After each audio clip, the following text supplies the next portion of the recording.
Hello সবাইকে, আসসালামু আলাইকুম। জিএসটিইউ বিয়ন্ড একাডেমিক্স থেকে আমি কাউসার আছি আপনাদের সাথে। আজকে ছাত্র গণমঞ্চের আয়োজনে আলোচনা সভা, অর্থাৎ মার্কিন আগ্রাসন অথবা সাম্রাজ্যবাদ বিরোধী আগ্রাসন অথবা মার্কিন বাণিজ্য চুক্তি, মার্কিন বাংলাদেশ বাণিজ্য চুক্তি। আজকের এই মহতী আয়োজনে আলোচক হিসেবে উপস্থিত আছেন বিশিষ্ট কবি, লেখক, সাহিত্যিক মাহতাবউদ্দিন আহমেদ। এবং আজকের এই পুরো আয়োজন ছাত্র গণমঞ্চের আয়োজন। তো এখন ছাত্র গণমঞ্চের পক্ষ থেকে অনুষ্ঠানের মূল উপস্থাপনা করবেন নিঘাত রুদ্র। তো আমি নিঘাত রুদ্রর কাছে যাচ্ছি। নিঘাত রুদ্র।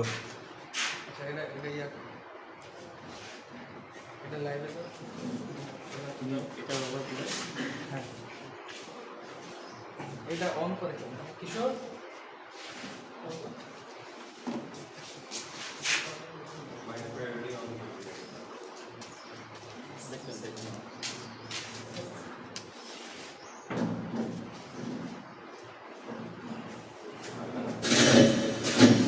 সাউন্ড চেক করতে হবে। হ্যালো সাউন্ড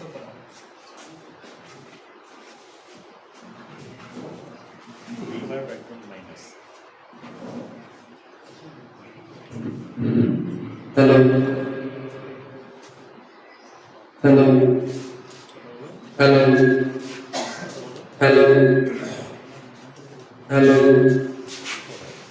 ইকো ইমন আসলে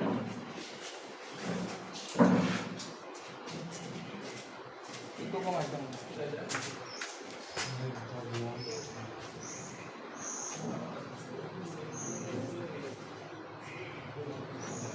হ্যালো হ্যালো হ্যালো হ্যাঁ ঠিক আছে, ঠিক আছে না?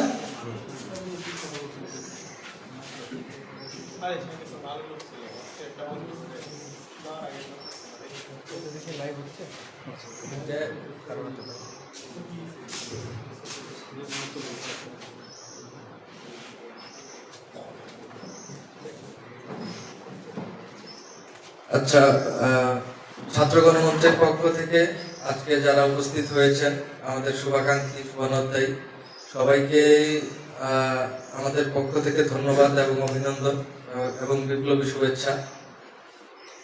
আচ্ছা, আমার কথা কি মানে স্পষ্ট লাগে?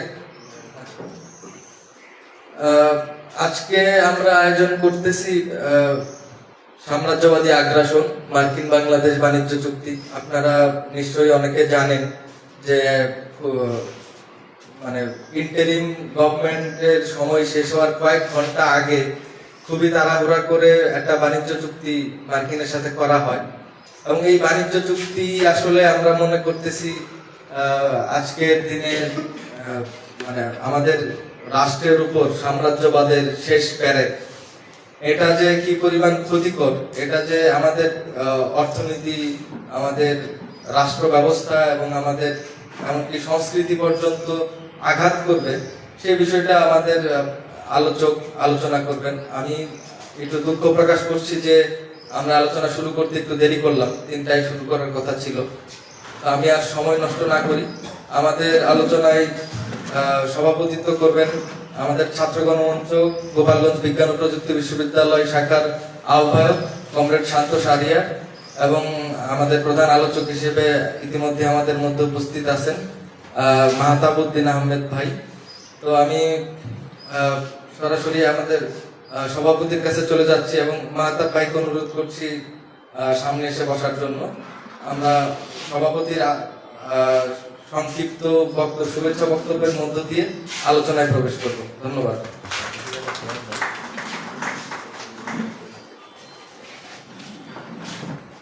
ধন্যবাদ উপস্থিত সবাইকে। বিপ্লবী লাল সালাম। আমাদের আজকের আয়োজনে অংশগ্রহণ করার জন্য সবাইকে অসংখ্য ধন্যবাদ। বিশেষত মাহতাব ভাই ঢাকা থেকে এসেছেন আমাদের সাথে আলোচনা করব। বন্ধুরা, আমরা ছাত্র গণমঞ্চ গভীরপুর শাখা থেকে এই ক্যাম্পাসে দীর্ঘকাল যাবৎ সক্রিয় আছি এবং এই সক্রিয়তার কাল পর্যায়ে আমরা জুলাই গণঅভ্যুত্থানের আগে আমাদের যে রাজনৈতিক লাইন ছিল, আমাদের বিভিন্ন আলোচনা, বক্তব্য, দেয়াল লিখনে আপনারা দেখেছেন যে আমরা ভারতীয় সম্প্রসারণবাদকে প্রধান দ্বন্দ্ব হিসেবে নির্ধারণ করেছিলাম।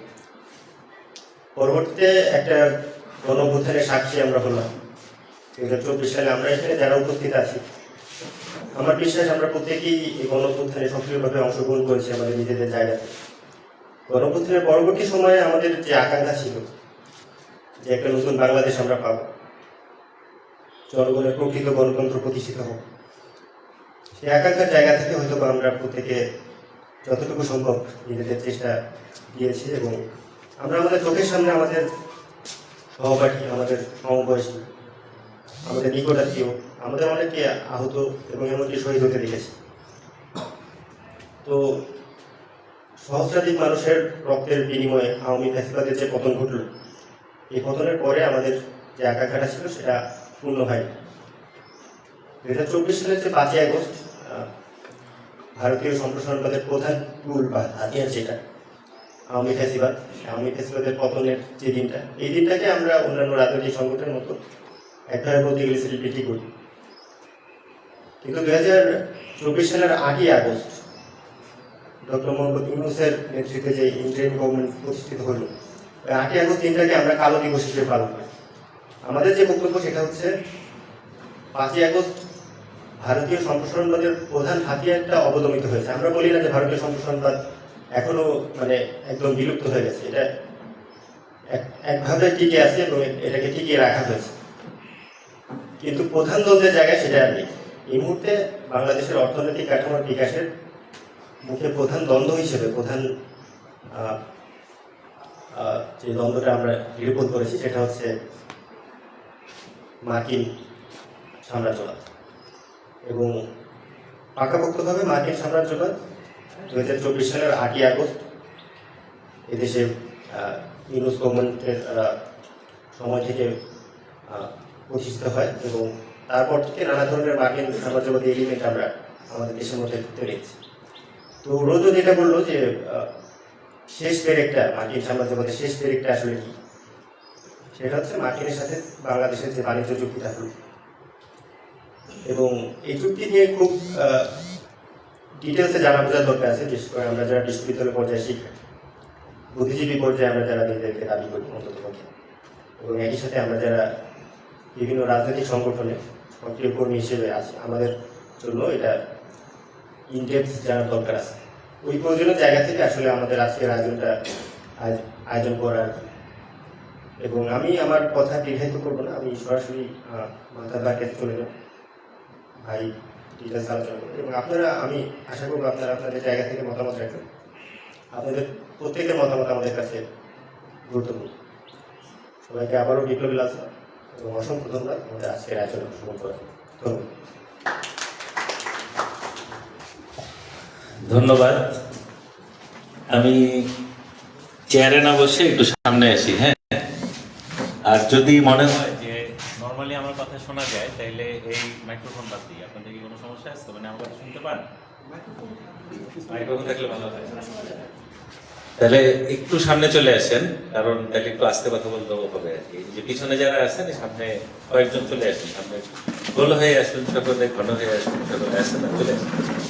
একদম পিছনের যারা এদিকে চলে আসবেন। শুরুতে ছাত্র গণমঞ্চকে আমি ধন্যবাদ জানাতে চাই এবং অভিনন্দন জানাতে চাই যে এইরকম একটা আয়োজন আপনারা করেছেন এবং আমি আসলে খুবই খুশি মনে আমি আসলে ঢাকা থেকে এখানে এসেছি, কারণ এই সময়ে এই মুহূর্তে এই ধরনের চুক্তি নিয়ে আলাপ হওয়াটা খুবই জরুরি। তো সেইখানে এসে ধরেন আমি আসলে ঢাকার থেকে যখন রওনা দিই আমি এক্সপেক্ট করছিলাম যে এখানে হয়তো 10 থেকে 15 জন লোক হবে, ওকে 10 থেকে 15 জন এনাফ।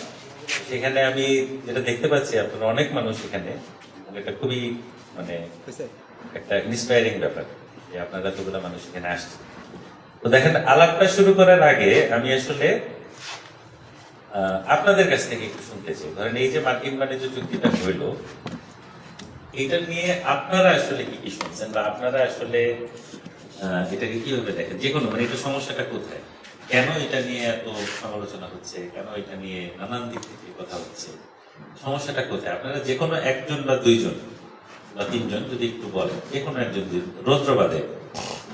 রৌদ্রবাদে ছাত্র গণমঞ্চের বন্ধুরা বাদে যেহেতু ওনারা আয়োজক, আমি ধরে নিচ্ছি যে ওনারা ঘাটাঘাটি করেছেন এবং আয়োজকদের কথা কম বলতে হয়।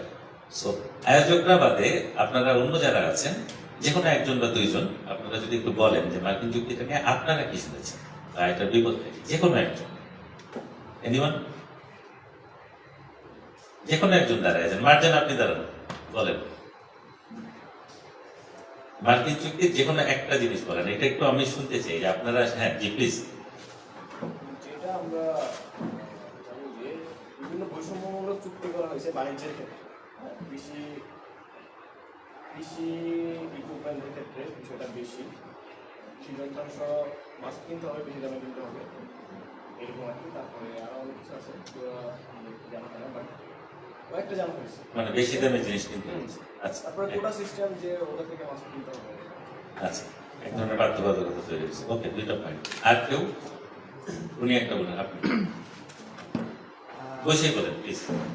এটা হচ্ছে মার্কিনীদের যে আমদানি রপ্তানির আমাদের সাথে অর্থনৈতিক ব্যালেন্স করার জন্য, মানে ওদের লাভের জন্য ওদের কিছু প্রোডাক্ট আমাদেরকে বাধ্য করছে কেনার জন্য। আবার কৃষি পণ্যগুলা খুবই কনসার্ন, আমাদের কৃষি সেক্টরটা প্রায় ভঙ্গুর অবস্থা, আবার উঠে সময় দাঁড়ায়, আবার ভাঙে, এইরকম অবস্থা। তা আবার আমরা যদি অন্য দেশ থেকে ওদের নির্ধারিত দামে আমাদের কৃষি পণ্য কিনি, ক্রয় করি, তাহলে আমাদের কৃষি সেক্টরটা এই জায়গায় হুমকির মুখে পড়তেছে। আবার আবার হচ্ছে স্বাস্থ্যের বিষয়টা, অনেক প্রোডাক্ট আছে ওদের উৎপাদিত প্রোডাক্ট আমরা কোনো প্রকার টেস্ট করতে পারবো না, কারণ আমরা জানি বর্তমানে অনেক প্রোডাক্ট মডিফাই করে উৎপাদন করা হচ্ছে। এই ক্ষেত্রে যদি আমরা টেস্ট ছাড়া ইউজ করি, যেটা ওদের স্বাস্থ্যের জন্য হুমকি, এটা আমাদের দিকে ইনজেক্ট করবে, এটা স্বাভাবিকভাবেই, এটা আমাদের স্বাস্থ্যের জন্য খুবই একটা থ্রেট। তারপর হচ্ছে বৈষম্য অর্থনৈতিক, যে ওদের নির্ধারিত দামে যদি আমরা ক্রয় করি, স্বাভাবিকভাবেই শর্তে আমরা যেটা আবদ্ধ হয়ে গেছি, মানে আমাদের স্বাধীনতার জায়গা নাই, তাহলে ওরা যা দাম নির্ধারণ করবে আমাদের ওই দামে কেনা লাগতেছে। তার মানে আমরা ওদের অঙ্গরাজ্য উপনিবেশ এরকম একটা হয়ে যাচ্ছে, উপনিবেশে পরিণত হতে পারে। ওকে, আর কেউ কোনো কিছু যুক্ত করতে চান? ধন্যবাদ। আপনারা যেই জিনিসগুলো বললেন এবং সেই জিনিসগুলো অবশ্যই সত্য। আমরা যেটা দেখতে পাচ্ছি যে মার্কিন বাণিজ্য চুক্তি নিয়ে অন্তত 13 রকমের বিপদ আছে বাংলাদেশে। 13 রকমের, বেশি হইতে পারে, মানে ন্যূনতম 13টা বিপদ আছে। তো আমি যে কারণে আপনাদেরকে এই প্রশ্নটা করলাম যে আপনাদের কাছে কোন কোন জিনিসগুলা স্ট্রাইকিং, মানে যার কাছে যেটা স্ট্রাইকিং ওটাই নিশ্চয়ই উনি বলেছেন। তো এই 13 রকমের বিপদগুলা সম্পর্কে আপনাদেরকে আমি আজকে আলোচনা করার একটা চেষ্টা করব। আপনাদের কাছে যেটা এই আলোচনার পরে আমার যেটা প্রশ্ন থাকবে যে আপনাদের কাছে কোন বিপদটা সবচেয়ে বেশি ভাইটাল বিপদ মনে হয়, কোন বিপদটা সবচেয়ে বড় বিপদ মনে হয়, সেইটা আমি আলাপ শেষে আবার আপনাদের কাছ থেকে শুনতে চাই। শুরু করি। মার্কিন চুক্তিটা যেই প্রেক্ষাপটে করা হয়েছিল, সেই প্রেক্ষাপটটা ধরেন বিশ্ব বাণিজ্যের যেগুলো স্বীকৃত নিয়ম কানুন থাকে, বিশ্ব বাণিজ্য সংস্থার অনেক সমালোচনা আছে, কিন্তু ওভার ইয়ার এটা হচ্ছে সারা দুনিয়াব্যাপী এটা একটা প্রতিষ্ঠিত সিস্টেম হিসেবে দাঁড়িয়েছিল যে বাণিজ্যের কতগুলা আন্তর্জাতিকভাবে স্বীকৃত নিয়ম কানুন আছে। তো সেই স্বীকৃত নিয়ম কানুন গুলো চলছিল, সেই স্বীকৃত নিয়ম কানুন গুলোকে এক ধরনের বৃদ্ধাঙ্গুলি দেখিয়ে ডোনাল্ড ট্রাম্প হচ্ছে যখন রেসিপ্রোকাল ট্যারিফ, মানে যেটাকে বলে পাল্টাপাল্টি শুল্ক, হ্যাঁ, মানে আমি একটা দেশের উপর আমার যা মন চাবে আমি একটা শুল্ক চাপাই দেব, এই যে ডোনাল্ড ট্রাম্প এই কাজটা করলেন এবং উনি যেটা বলতে চাচ্ছেন যে আমি আমার বাণিজ্য ঘাটতি মেটানোর জন্য এই কাজটা করতেছি।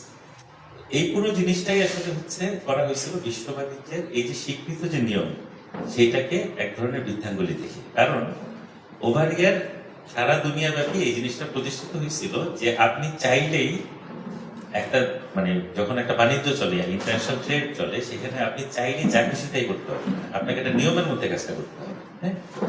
তো সেইখানে ধরেন আপনার মোস্ট ফেভার্ড নেশন বলে এক ধরনের জিনিস ছিল, সেইখানে মোস্ট ফেভার্ড নেশনের জন্য শুল্ক হার কত হবে সেটা একটা নিয়ম কানুন ছিল।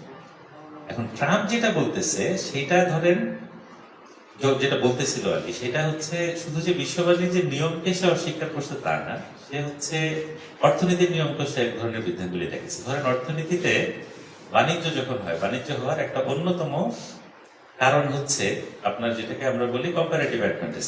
ধরেন এক এক দেশের এক এক ধরনের জিনিসে তুলনামূলক কিছু বাড়তি সুবিধা থাকে, সো ও ওইটাকে এক্সপোর্ট করে অন্য দেশের ওইটাকে ইম্পোর্ট করে। আবার অন্য দেশের অন্য আরেকটা জিনিসে আপনার হচ্ছে সুবিধা থাকে, ওর এটার প্রোডাকশন কস্ট কম হয়, ওর এখানে প্রচুর উৎপাদন হয়, সো ও এটা রপ্তানি করে এবং অন্য দেশ কিনে। এখন ট্রাম্প বলতেছে যে, যেমন ধরেন বাংলাদেশের ক্ষেত্রে ট্রাম্প বলতেছে যে বাংলাদেশ আমেরিকাতে যে পরিমাণ রপ্তানি করে আর আমেরিকা যে পরিমাণ রপ্তানি করে এইটা তো খুবই অন্যায় হচ্ছে। এটা হচ্ছে ট্রাম্পের ভাষ্য, এবং এই কারণে সে মনে করেন বাংলাদেশের উপরে বললো আমি 35% শুল্ক চাপাই দিব। আচ্ছা, এখন এই আলাপের সমস্যাটা, ট্রাম্পের এই কথা সমস্যাটা হচ্ছে এইখানে যে আমেরিকান পণ্য বাংলাদেশে যে ধরেন ঢুকতে পারতেছে না, এটার দোষ তো বাংলাদেশের। এটার দোষ হচ্ছে আমেরিকান যে পণ্য, মানে বাংলাদেশের বাজার ধরতে হলে তো আমেরিকান পণ্যের সেই কম্পারেটিভ অ্যাডভান্টেজ থাকা লাগবে। সমস্যাটা ওর, ও বলতেছে যে না আমার সমস্যা না, তুমি কেন আমার এখানে বেশি রপ্তানি করো, আমি খেলবো না। ওই যে ছোটবেলায় যে এক ধরনের আপনারা ওই দেখতেন না যে লুডু খেলার কোর্টে কেউ ছিল না যে খেলায় হেরে গেলে মানে আমার ছক্কা করতেছে না, আমি করছি না। ট্রাম্পের অবস্থাটা হচ্ছে এরকম। এই পাগলামিটা যখন শুরু হয় তখন বিশ্বের বেশিরভাগ দেশ, ধরেন ইউরোপিয়ান কান্ট্রিগুলা বলেন বা অন্যান্য দেশ বলেন বা এশিয়ান কান্ট্রিগুলা বলেন, ল্যাটিন আমেরিকা বা অন্যান্য দেশ, বেশিরভাগ দেশ যেটা বুঝতে পারতেছিল যে ট্রাম্প বিশ্ব বাণিজ্যের স্বীকৃত নিয়মকে যেভাবে বিধানগুলি দেখাইতেছে এটা সাস্টেইন করবে না, এটা টিকবে না। এবং এটাও বুঝতেছিল যে ট্রাম্প নিজের টিকে কিনা এটা নিয়েও সন্দেহ আছে। সো ইউরোপ যেটা করছিল এটা নিয়ে তখন একটা গো স্লো নীতিতে গেছিল। আচ্ছা ঠিক আছে, ট্রাম্প পাগলামি করতেছে, আমরা দেখি, আমরা কোনো ধরনের কমিটমেন্টে যাব না। এবং ওর একটা অন্যতম উদ্দেশ্য হচ্ছে চীন কেটে গেল।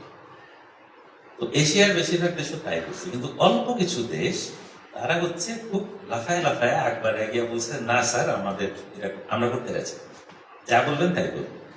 এই অল্প কিছু দেশের মধ্যে বাংলাদেশ অন্যতম, এটা আপনাদেরকে মাথায় রাখতে হবে। এবং বাংলাদেশ যে সময় চুক্তিটা করে তখন কিন্তু ধরেন ভারত এই সম্প্রতি ডিল সাইন করছে, ভারতও কিন্তু তখন সাইনটা করেনি, অন্য এশিয়ার বেশিরভাগ দেশ কিন্তু করেনি, একদম হাতে গোনা কয়েকটা দেশ সাইন করছিল। ধরেন মালয়েশিয়া করছে, তারপরে ওইদিকে ভিয়েতনামের এখনো করে নাই, ভিয়েতনাম হচ্ছে আপনার একটা মানে এমওইউ টাইপের জিনিস সাইন করছে, আমাদের একটা আলাপ চলতেছে।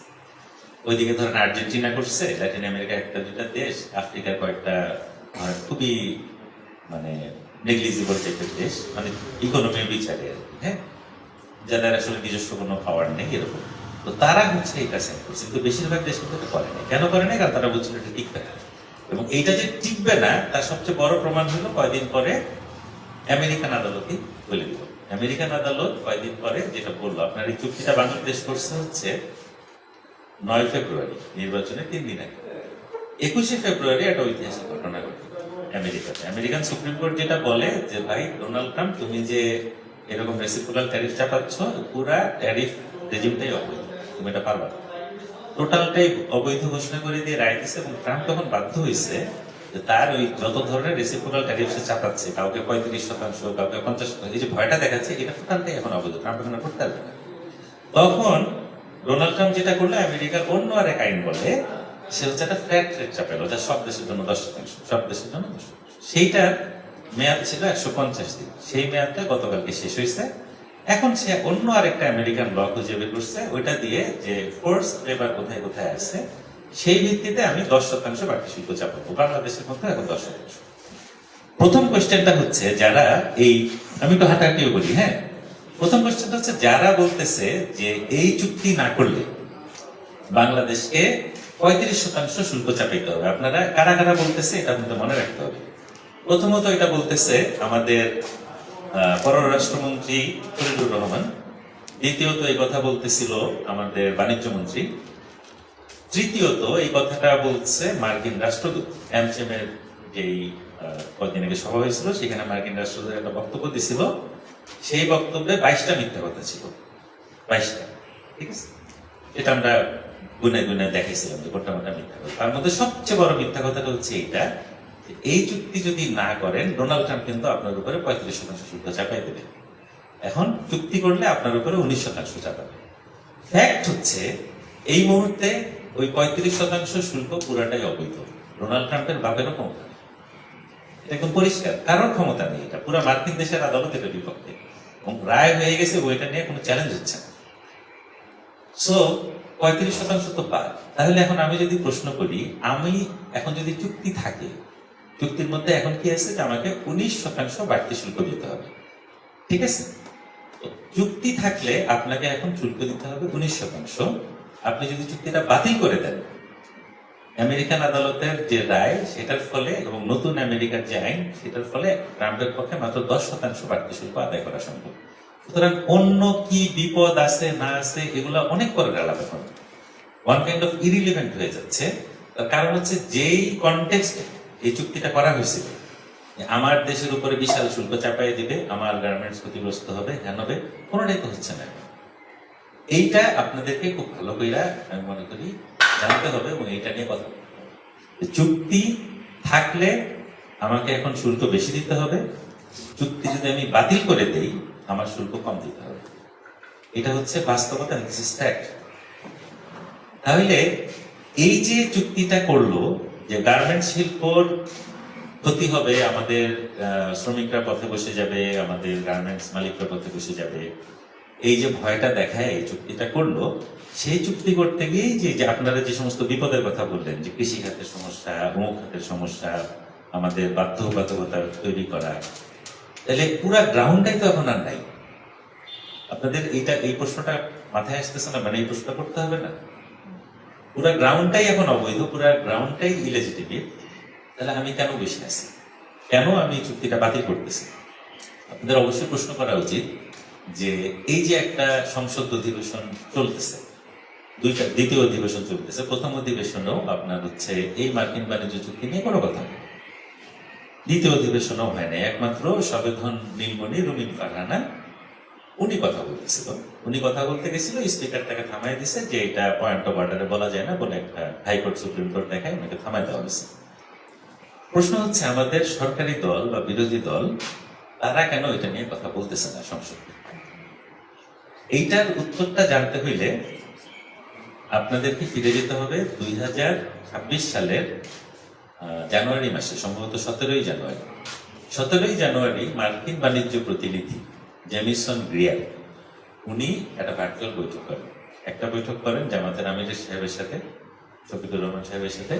সেকেন্ড বৈঠকটা উনি করেন তারেক রহমানের সাথে। দুইটাই ভার্চুয়াল বৈঠক এবং দুইটা বৈঠকের খবর পত্রিকায় বের হয়েছিল, এটা নিয়ে তখন কোনো সারা শব্দ হয়নি। জামাতের আমির ওনাকে ওই বৈঠকে বলছেন যে this is a win win situation for us, এই চুক্তিটা ওইটা বলছেন এবং তিনি এই আশ্বাস দিচ্ছেন, এটা সমকালের রিপোর্ট, আমি এখান থেকে রিপোর্ট করতেছি, যে জামাত ক্ষমতায় গেলে এই চুক্তিকে এগিয়ে নিয়ে যাবে, এই আশ্বাস উনি দিয়েছিলেন। একই রকম ভাবে তারেক রহমানের সাথে যে বৈঠকটা হয় সেইখানেও রিপোর্টটা আসছিল এইভাবে যে বিএনপির দলীয় সূত্রের বরাত দিয়ে রিপোর্টটা হয়েছে যে বিএনপির পক্ষ থেকে বলা হয়েছে ইন্টারিম গভর্নমেন্ট যেভাবে এই চুক্তিটা চালিয়ে নিয়ে যাচ্ছে তাতে বিএনপির সায় আছে। সুতরাং কেন সংসদে ওনারা কথা বলছেন না, এটার কারণটা কিন্তু হচ্ছে। এবং সম্প্রতি আপনারা যদি এনসিপির দেখেন, মার্কিন রাষ্ট্রদূত এনসিপির সাথে বৈঠক করছেন এবং একই ধরনের কথা, চুক্তি এগিয়ে নিয়ে যাবো। এখন আমাদের সংসদ সদস্যরা ধরেন এইটা নিয়ে সংসদে কথা যে বলছেন না, এটাতে ধরেন আরেক ধরনের বৈপরীত্য তৈরি হয়েছে। ধরেন বিএনপির যেটা ইশতেহার, বিএনপি নির্বাচনী ইশতেহার যদি আপনারা দেখেন, ওইখানে বিএনপি পরিষ্কার করে বলতেছে যে আমরা সার্বভৌমত্ব বিরোধী, জাতীয় স্বার্থ, জাতীয় নিরাপত্তা বিরোধী কোনো কিছু বলবো না। আমি বিপদের গল্পটাতে যাচ্ছি, এই কনটেক্সটটা আলাপ করাটা জরুরি। তো বিএনপির যা ইশতেহার, বিএনপি যদি পুরোপুরি মানে নির্বাচনী ইশতেহার, তাহলে তার এই চুক্তি বাতিল করে দেওয়া উচিত। কারণ এই চুক্তি বহাল থাকা মানে হচ্ছে তার পুরো ইশতেহারের লঙ্ঘন। তার ইশতেহারের পররাষ্ট্রনীতিতে সে যা যা বলছে, সার্বভৌমত্ব রক্ষার কথা, অন্য দেশ আমার এখানে হস্তক্ষেপ করতে পারবে না, আমার জাতীয় নিরাপত্তা হবে অগ্রাধিকার, এই প্রতিটা জিনিস এই চুক্তিতে লঙ্ঘিত হয়, এই চুক্তি বহাল থাকে। এখন আসেন বিরোধী দল এইখানে দ্বিচারিতে কাজ। বিরোধী দল আপনারা খেয়াল করে দেখবেন, সংসদ অধিবেশনের প্রথম অধিবেশনে জুলাই সনদ নিয়ে তারা প্রচুর চেঁচামেচি করলো এবং পুরা সংসদ হলো জুলাই সনদে, একদিকে বিএনপির সালাউদ্দিন, অন্যদিকে বিরোধী দল। জুলাই সনদে কি লেখা ছিল? জুলাই সনদে লেখা ছিল এই ধরনের কোনো বাণিজ্য চুক্তি করতে হলে সংসদের উভয় কক্ষের অনুমোদন লাগবে। এখন উচ্চ কক্ষ যেহেতু হয় নাই, নিম্ন কক্ষ তো হয়েছে, সেই কক্ষের অনুমোদন তো লাগবে। তাহলে তারা যদি জুলাই সনদ নিয়ে সিরিয়াস থাকতো, তাদের কিন্তু ইমিডিয়েটলি বলার কথা ছিল এই মার্কিন বাণিজ্য চুক্তি কোনো সংসদ ছাড়া হয়েছে, এটা সংসদের অনুমোদন লাগবে, এইটা তুলতে হবে সংসদে। আমরা এটা কথা বলতে চাই। স্যাড বাট ট্রু, রুমিন ফারহানাকে প্রশ্ন করা হয়েছিল যে আপনি এরপরে আর এটা তোলার চেষ্টা করলেন না কেন? রুমিন ফারহানা উত্তর দিচ্ছে, আমি চেষ্টা করছিলাম কিন্তু এটার জন্য 5 জন সংসদ সদস্যের এই সম্মতি লাগবে। 5 জন সংসদ সদস্য একত্র হইলে এই জিনিসটা তোলা যায়, নোটিশে তোলা যায়। 5 জন সংসদ সদস্যকে রুমিন ফারহানা পায়নি। এই হচ্ছে সিচুয়েশন। এখন এই যে এরা চুপ আছে, এরা কোন বিপদটা নিয়ে চুপ আছে? এখানে আপনারা কে কোন দলের সদস্য এটা আসলে মুখ্য বিষয় না। কারণ আপনি যদি সরকারি দলের সদস্য হন, বিপদ যেমন আপনার, বিরোধী দলের সদস্য হলেও আপনার বিপদ। মানে সংসদ সদস্যরা ছাড়া আপনি যে দলেরই সদস্য হন, আপনাকে এই মার্কিন চুক্তি কার্যকর হইলে এক মহা বিপদে পড়তে হবে। সেটা কি, এক এক করে এখন আমি যাই। প্রথম বিপদটা হলো, ধরেন আমার এখানে অপ্রয়োজনীয় আমদানি ব্যয় বাড়বে। অপ্রয়োজনীয় আমদানি ব্যয় বাড়বে, এটা তো খালি মুখে বললে হলো না। কিভাবে বাড়বে? ধরেন ও 45,408 কোটি টাকার একটা চুক্তি করতেছে, এই চুক্তির কারণে বোয়িং কেনার জন্য, বোয়িং বিমান। আপনারা প্রশ্ন করতে পারেন, হ্যাঁ আমার তো বিমান দরকার, ট্রু। এখন আপনাদেরকে যদি আমি বলি যে এই যে 45,000 কোটি টাকা, একটা বিমানের শেল লাইফ কত? 20 বছর সর্বোচ্চ। বোয়িং এর শেল লাইফ হচ্ছে 20 বছর, মানে ও 20 বছর পর্যন্ত বিমানটা চালানো যায়। বিমানের নিট মুনাফা হচ্ছে, নিট মুনাফা খরচ টরচ বাদ দিয়ে, অপারেশন কস্ট বাদ দিয়ে নিট মুনাফা হচ্ছে বর্তমানে 500 থেকে 700 কোটি টাকা। সো আপনারা এখন হিসাব করেন, 45,000 কোটি টাকা বিমানের নিট মুনাফা দিয়ে উঠাইতে গেলে ওকে তো এই টাকাটা উঠাইতে হবে, তাই না? আমি একটা জায়গায় ইনভেস্ট করতেছি, ইনভেস্টের নিয়ম কি? আমি একটা ইনভেস্ট করবো, ইনভেস্টের টাকাটা আমার উঠে আসবে, দেন আমার একটা পর্যায়ে লাভ হবে। কয় বছর লাগবে? অন্তত 30 বছরের বেশি। বিমানটা টিকবে 20 বছর, আমার এখানে লাভটা কোথায়? এই প্রশ্ন আমাকে করতে হবে। অনেকে, আমরা যখন মার্কিন বাণিজ্য চুক্তি নিয়ে প্রচারণা চালাচ্ছিলাম, একজন আমাকে প্রশ্ন করেছিলেন, নাই আপনি বেশি কথা বলেন, বোয়িং কি লাগবে না, বিমান কি লাগবে না? হ্যাঁ, বিমান লাগবে, কিন্তু কথা হচ্ছে যদি এমন হইতো যে এই জিনিসটা বিমান আমার লোকসানে আছে, এই জিনিসের ফলে বিমানকে লাভজনক করার জন্য আমার এখানে ইনভেস্ট করতে হবে, ব্যাপারটা তাও না। কিন্তু বিমান অলরেডি লাভে আছে, বাংলাদেশ বিমান অলরেডি বছরে 500 থেকে 700 কোটি টাকা সে নিট মুনাফা করে। কিন্তু এই ইনভেস্টে এমন কোনো কিছু হবে না যে তার এই মুনাফার পরিমাণ যে বাড়বে, বা এই তার ইনভেস্টকে কাভার করে যে সে মুনাফা করবে। এইটা বিমানের যে আয়ুষ্কাল আর এইটার যে টোটাল ইনভেস্ট মিলতেছে না তো। এবং এইখানে একটা তথ্য আসলে ভুলভাবে আসে যে 45,000 কোটি টাকা আমার বোয়িং কিনতে লাগবে। এটা হচ্ছে আপনার চুক্তি করছেন 45,000 কোটি টাকা, আপনি এইখানে বিমান দিবে, এটার ধরেন 5 to 10% মনে হয়, বা 8%, ভুলে গেছি ঠিক এটা মনে নেই। বাকি পুরো টাকাটা আপনাকে লোন দিতে হবে, লোন নিতে হবে। সেটা যে ইন্টারেস্ট আপনি দিবেন 5 থেকে 6% করে ইন্টারেস্ট, তাতে যেটা দেখা যাচ্ছে আপনাকে দিন শেষে পরিশোধ করতে হবে, টোটালি এটার পিছনে ব্যয় হবে বোয়িং, এই 14টা বোয়িং কেনার জন্য 60 থেকে 65,000 কোটি টাকা। এবং এটা কি পরিমাণ টাকা, এটা যদি আপনারা বুঝতে চান, যে 60 থেকে 65,000 কোটি টাকা স্রেফ 14টা বোয়িং বিমানের জন্য, যে বোয়িং বিমানে চড়ার সুযোগ বা সৌভাগ্য বা প্রয়োজনীয়তা বাংলাদেশের বেশিরভাগ লোকেরই আসলে নাই। যারা বিদেশ যায়, প্রবাসী যারা আছেন, ওদের জন্য অলরেডি ঢাকা টু জেদ্দা এবং মধ্যপ্রাচ্যে যে সমস্ত ফ্লাইট আছে, দ্যাটস এনাফ। মানে এখন পর্যন্ত চলতেছে। আমার 14টা বিমান কেনার দরকার নেই, আমরা যদি 1টা বা 2টা বিমান কিনলেই হতো ওইখানের জন্য, মধ্যপ্রাচ্যের জন্য। আপনার লন্ডনে কয়জন যায় বাংলাদেশের মানুষ? কয়জন কানাডায় যায়? মানে গন্ডায় পিন্ডায় তো যায় না, গন্ডায় পিন্ডায় মানুষের মধ্যপ্রাচ্য। তো আপনি এই বোয়িং বিমানটা কিনতেছেন এবং দিন শেষে আপনি 60 থেকে 65,000 কোটি টাকা খরচ করবেন। এই টাকাটা কত বেশি টাকা আপনারা যদি তুলনা দেখেন। আপনি এই টাকাটা দিয়ে বাংলাদেশের জ্বালানি এবং খনিজ সম্পদ বিভাগের যে ন্যাশনাল বাজেট, জ্বালানি এবং খনিজ সম্পদ বিভাগ বাংলাদেশের জন্য খুবই গুরুত্বপূর্ণ বিভাগ। কেন? এই চুক্তির সাথে এই আলাপটা আমি দিব একটু পরে, কিন্তু খুবই গুরুত্বপূর্ণ বিভাগ। কারণ খনিজ সম্পদ উঠাইতে হবে, গ্যাস উঠাইতে হবে, জ্বালানির জন্য দিকে লাগবে।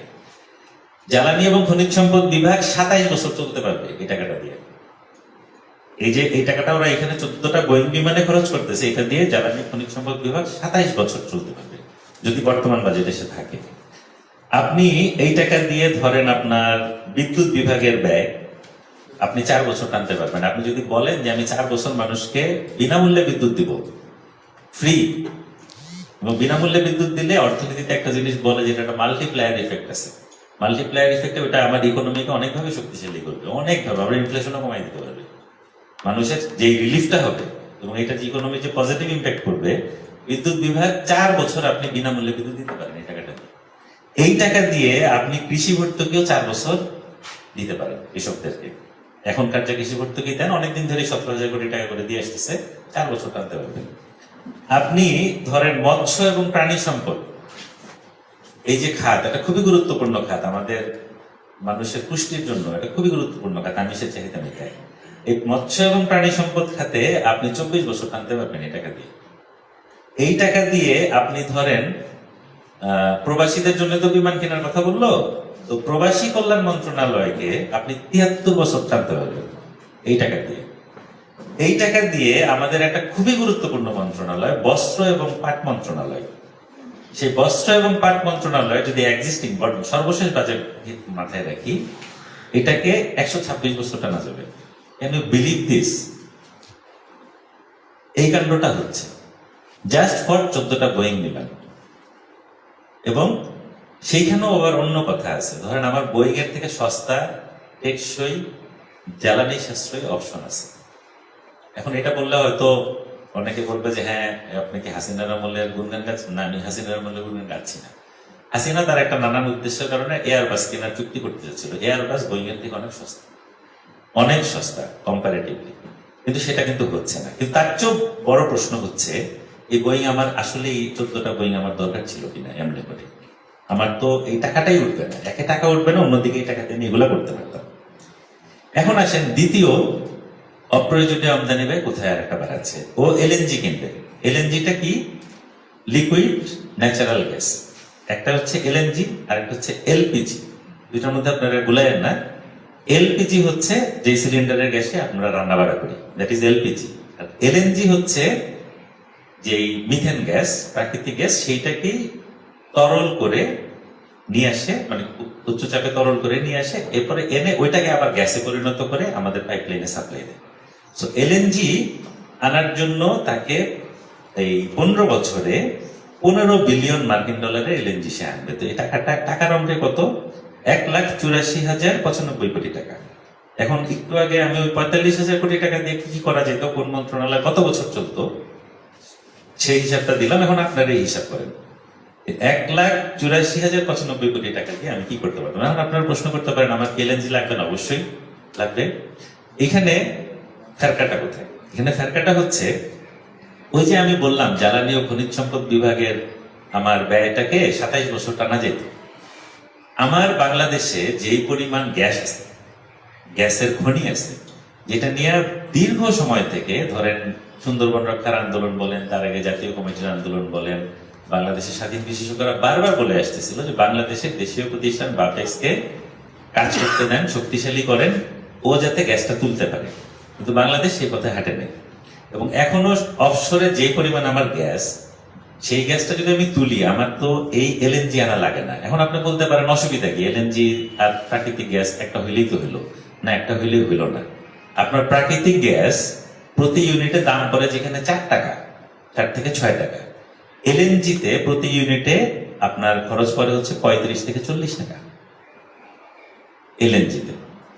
এবং আমার এই পুরা টাকাটা, এবং এই টাকাটা কিন্তু বিদেশ চলে যাচ্ছে, আমার দেশের টাকা বাইরে চলে যাবে, এই আমদানি করতে যাবে এলএনজি। এই পুরা টাকাটা দেশে রাখতে পারতেন আপনি, তার থেকে আপনি 10 গুণ কম খরচে, বা ধরেন আপনি যদি কিছু ইনভেস্ট করেন, আপনি হয়তো ধরেন 5 গুণ কম খরচে বা 6 গুণ কম খরচে আপনি এই চাহিদাটা মেটাতে পারতেন।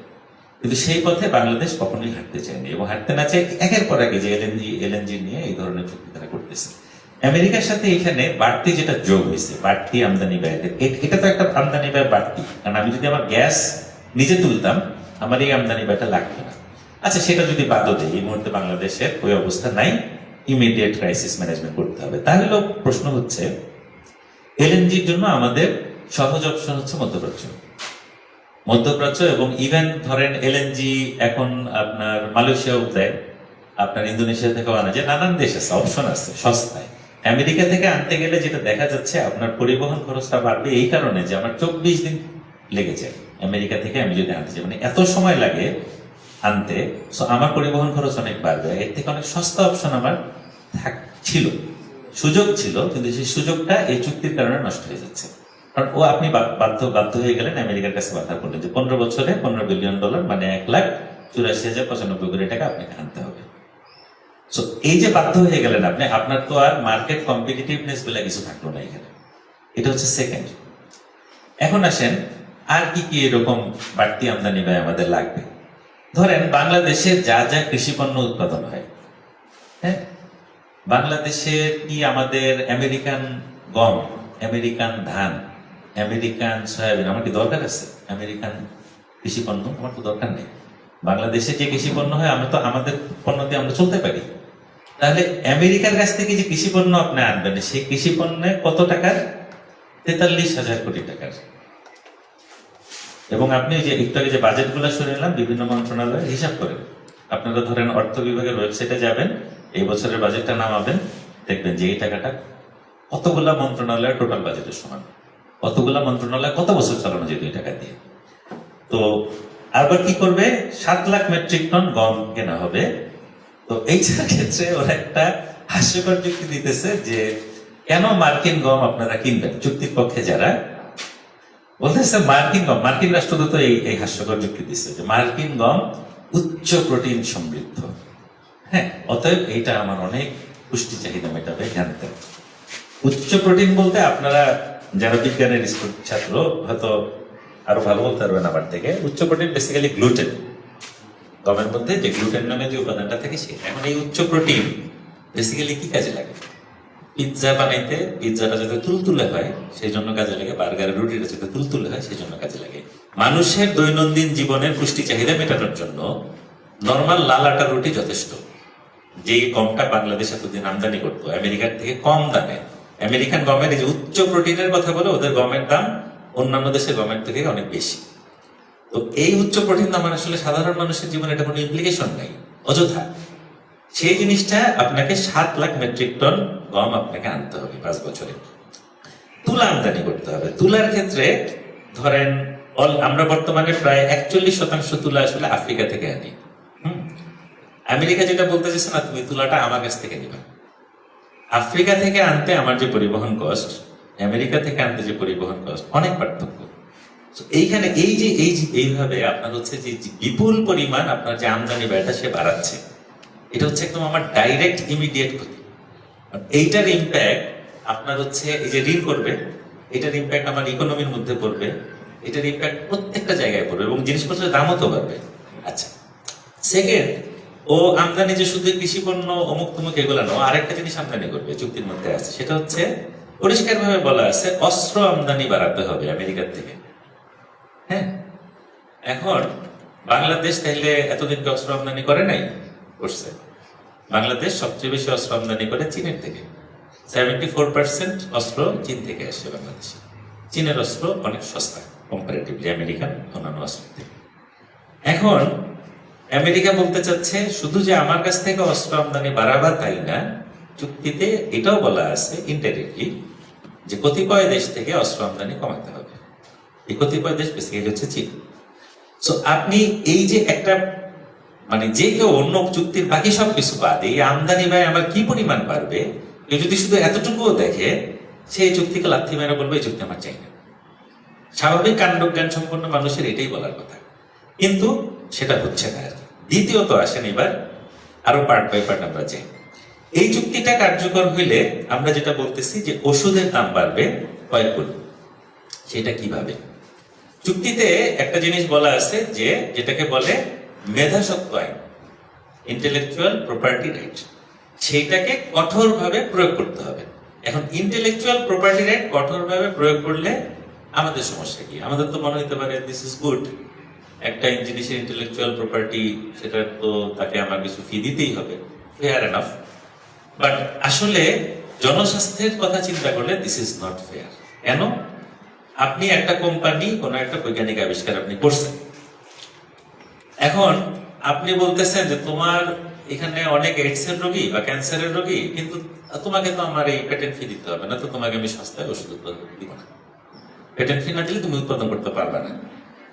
আপনি যখন পেটেন্ট ফি উৎপাদন করতে যাবেন, আফ্রিকার একটা গরিব দেশ, বাংলাদেশের মতো একটা গরিব দেশে ওষুধের দাম যেই পরিমাণ বাড়তে যাচ্ছে, ওইটা তো আমার জন্য এফোর্ডেবল না। আমি কি আমার মানুষ বাঁচাবো না আমি আগে কোম্পানির ইন্টারেস্ট দেখবো? এই নিয়েই প্যাটেন্ট, ইন্টেলেকচুয়াল প্রপার্টি অ্যাক্ট নিয়ে এই নিয়েই সারা দুনিয়া ব্যাপী তর্ক, এবং তৃতীয় বিশ্বের উন্নয়নশীল দেশগুলোতে তারা হচ্ছে একটা পর্যায়ে রিভোল্টও করলো যে না আমরা এইভাবে দিতে পারবো না ওষুধ কোম্পানি ওষুধের ক্ষেত্রে। তখন যেটা হইলো এলডিসি ভুক্ত দেশ যারা লিস্ট ডেভেলপড কান্ট্রিজ, এলডিসি ভুক্ত দেশগুলোর ক্ষেত্রে একটা ছাড় দেওয়া হলো। আচ্ছা ঠিক আছে, তারা যেগুলার আপনার প্যাটেন্টের একটা মেয়াদ থাকে, ওই সীমাটা মূল কোম্পানির মেয়াদের সীমাটা যখন শেষ হয়ে যায়, তারপর থেকে যে কোনো দেশ চাইলে ওই ওষুধের জেনেরিক ওষুধ উৎপাদন করতে পারবে। এই যে বাজারে আপনি বাংলাদেশের বাজারে যত ওষুধ দেখেন, লোকাল কোম্পানি দেখেন, হ্যাঁ, টোটাল 182টার মতন আমাদের কোম্পানি আছে, ওষুধের কোম্পানি, বেশিরভাগই ছোট কোম্পানি। তো এগুলার যে ওষুধ আপনি দেখেন, এরা নিজেরা কয়টা ওষুধ আসলে আবিষ্কার করছে? এটা তো নিজেরা খুবই কম। বেশিরভাগই হয়তো অন্য কোনো দেশ আবিষ্কার, হয় জাপান আবিষ্কার করছে, নয় চীন আবিষ্কার করছে, নয় আমেরিকা আবিষ্কার করছে, বা এরকম কিছু, ইউরোপ। এখন ও এই যে সস্তায় ওষুধটা দিচ্ছে, জেনেরিক ওষুধ, বেশিরভাগ ওষুধ, এটা তো আর দিতে পারবে না, কারণ আপনাকে এই প্যাটেন্ট ফিটা দিতে হবে। এবং যেটা দেখা গেছে কি পরিমাণে প্যাটেন্ট ফি দিতে হইলে ওষুধের দামের কি পরিমাণ তারতম্য হয়। ধরেন ভারতের একটা উদাহরণ দিই। ভারতে একবার একটা নিয়ে মামলা হয়েছিল, এবং মামলায় ওষুধ কোম্পানির বিরুদ্ধে, বিদেশি ওষুধ কোম্পানির বিরুদ্ধে ভারতের কোর্ট রায় দিচ্ছে। ধরেন ভারতীয় কোম্পানির নাটকো, সে একটা ওষুধ আপনার হচ্ছে জেনেরিক ওষুধ সে উৎপাদন করত, তার দাম পড়তো হচ্ছে 15,000 রুপি, খুবই আপনার লাইফ সেভিং ড্রাগ আর কি, 15,000 রুপি, হ্যাঁ। আর ওইটা যার নামে প্যাটেন্ট করা ছিল সেটা হচ্ছে রোজ। রোজ ওই ওষুধ, একই ওষুধ ভারতীয় কোম্পানি উৎপাদন করত জেনেরিক ওষুধের কারণে 15,000 রুপিতে। একই ওষুধ রোজ রোজ বিক্রি করত 6 লাখ রুপিতে। কোথায় 15,000, কোথায় 6 লাখ? হিসাব করেন। এখন এটা হচ্ছে এক্সট্রিম কেস, এটা এক্সট্রিম কেস, কিন্তু ইন জেনারেল প্রতিটা জিনিসের ওষুধের আপনার এই প্যাটেন্ট ফি যদি আমার দিতে হয়, ইন্টেলেকচুয়াল প্রপার্টি রাইটস যদি স্ট্রংলি ইমপ্লিমেন্ট করতে হয়, যেটা চুক্তিতে বলা আছে, প্রতিটা ওষুধের দাম বাড়বে। এবং কেন আমরা জোর দিয়ে বলতেছি প্রত্যেকটা ওষুধের দামই বাড়বে, সেটা কিভাবে? ধরেন অনেক ওষুধ আছে যেগুলো আসলে ধরেন প্যাটেন্টের ঝামেলা নেই, লোকালি প্রডিউসড। বাংলাদেশের অ্যাকচুয়ালি প্র্যাকটিসটা কি? ধরেন একটা সেক্টরের কতগুলো জিনিসের দাম বাড়ছে, বাকিরা সিন্ডিকেট বাজি করে ওইটারও দাম বাড়ায় দেয়, যে সাইড এফেক্ট মাল্টিপ্লায়ার এফেক্ট হয় না, সেই কাজটা এখানে হবে। এবং যেটা দেখা গেছে, ইনসুলিনের দাম বাড়বে 11% বাড়বে ইনসুলিনের দাম। এটা খুবই জরুরি জিনিস, ডায়াবেটিসের রোগীর অভাব নেই বাংলাদেশে। এবং কোন কোন ওষুধের ক্ষেত্রে দেখা গেছে 1000% পর্যন্ত দাম বাড়তে পারে। এটা যারা এই জনস্বাস্থ্য নিয়ে কাজ করেন তারা এটা বলতেছেন। এবার আসেন, এটা তো গেল ওষুধ। থার্ড বিপদটা কি? গ্যাসের দাম বাড়বে। কেন? একটা তো হচ্ছে আপনি এলএনজি আপনি আনতেছেন বেশি দামে। বেশি দামে আনতেছেন মানে হচ্ছে আপনি এলএনজিটাকে যখন আনবেন, এলএনজি টার্মিনাল থেকে, হ্যাঁ, এলএনজি টার্মিনালে এসে এলএনজিটা ডাম্প হয়, ওইখানে এলএনজিটাকে আপনি আবার গ্যাসে পরিণত করেন, করে পাইপ লাইনে বাসা বাড়িতে আপনি সাপ্লাই দেন, বা শিল্প কারখানায় সাপ্লাই দেন। আপনি যখন কিনতেছেনই বেশি দামে, অটোমেটিক দামটা তো বাড়বে, ঠিক আছে? এটা হচ্ছে এক। সেকেন্ড আর একটা কারণে দাম বাড়বে। এই চুক্তিতে বাংলাদেশের মানুষ ধরেন একবার বহু আগে, আমেরিকা সম্ভবত 1999 সালে, তখন আমি ছোট, মনে আছে 1999 সালে বা 2000 সালে প্রেসিডেন্ট ক্লিনটন বাংলাদেশ সফরে আসছিলেন। উদ্দেশ্য ছিল বাংলাদেশের গ্যাস রপ্তানি করা। তখন এই ধরনের আলাপ দিছিল, বাংলাদেশ গ্যাসের সমুদ্রে ভাসতেছে, আমাদের উচিত গ্যাসকে রপ্তানি করা। ওইটা বাংলাদেশের জনগণ নানান আন্দোলন করে, প্রবল গণ আন্দোলন করে, ক্লিনটনের ওই সফরের সময় বিক্ষোভ করে ওই গ্যাস রপ্তানি ঠেকাইছিল। এবং ওই রপ্তানিটা তারা কোথায় করতে চাইছিল? ভারতে, একটা মনে রেখে। তো তার কিছুদিন পরে আবার দেখা গেল গ্যাস নেই। ওই সময় কিন্তু বলছিল গ্যাসের সমুদ্রে ভাসতেছে, এরপরে দেখা গেল দেশে গ্যাসের সংকট।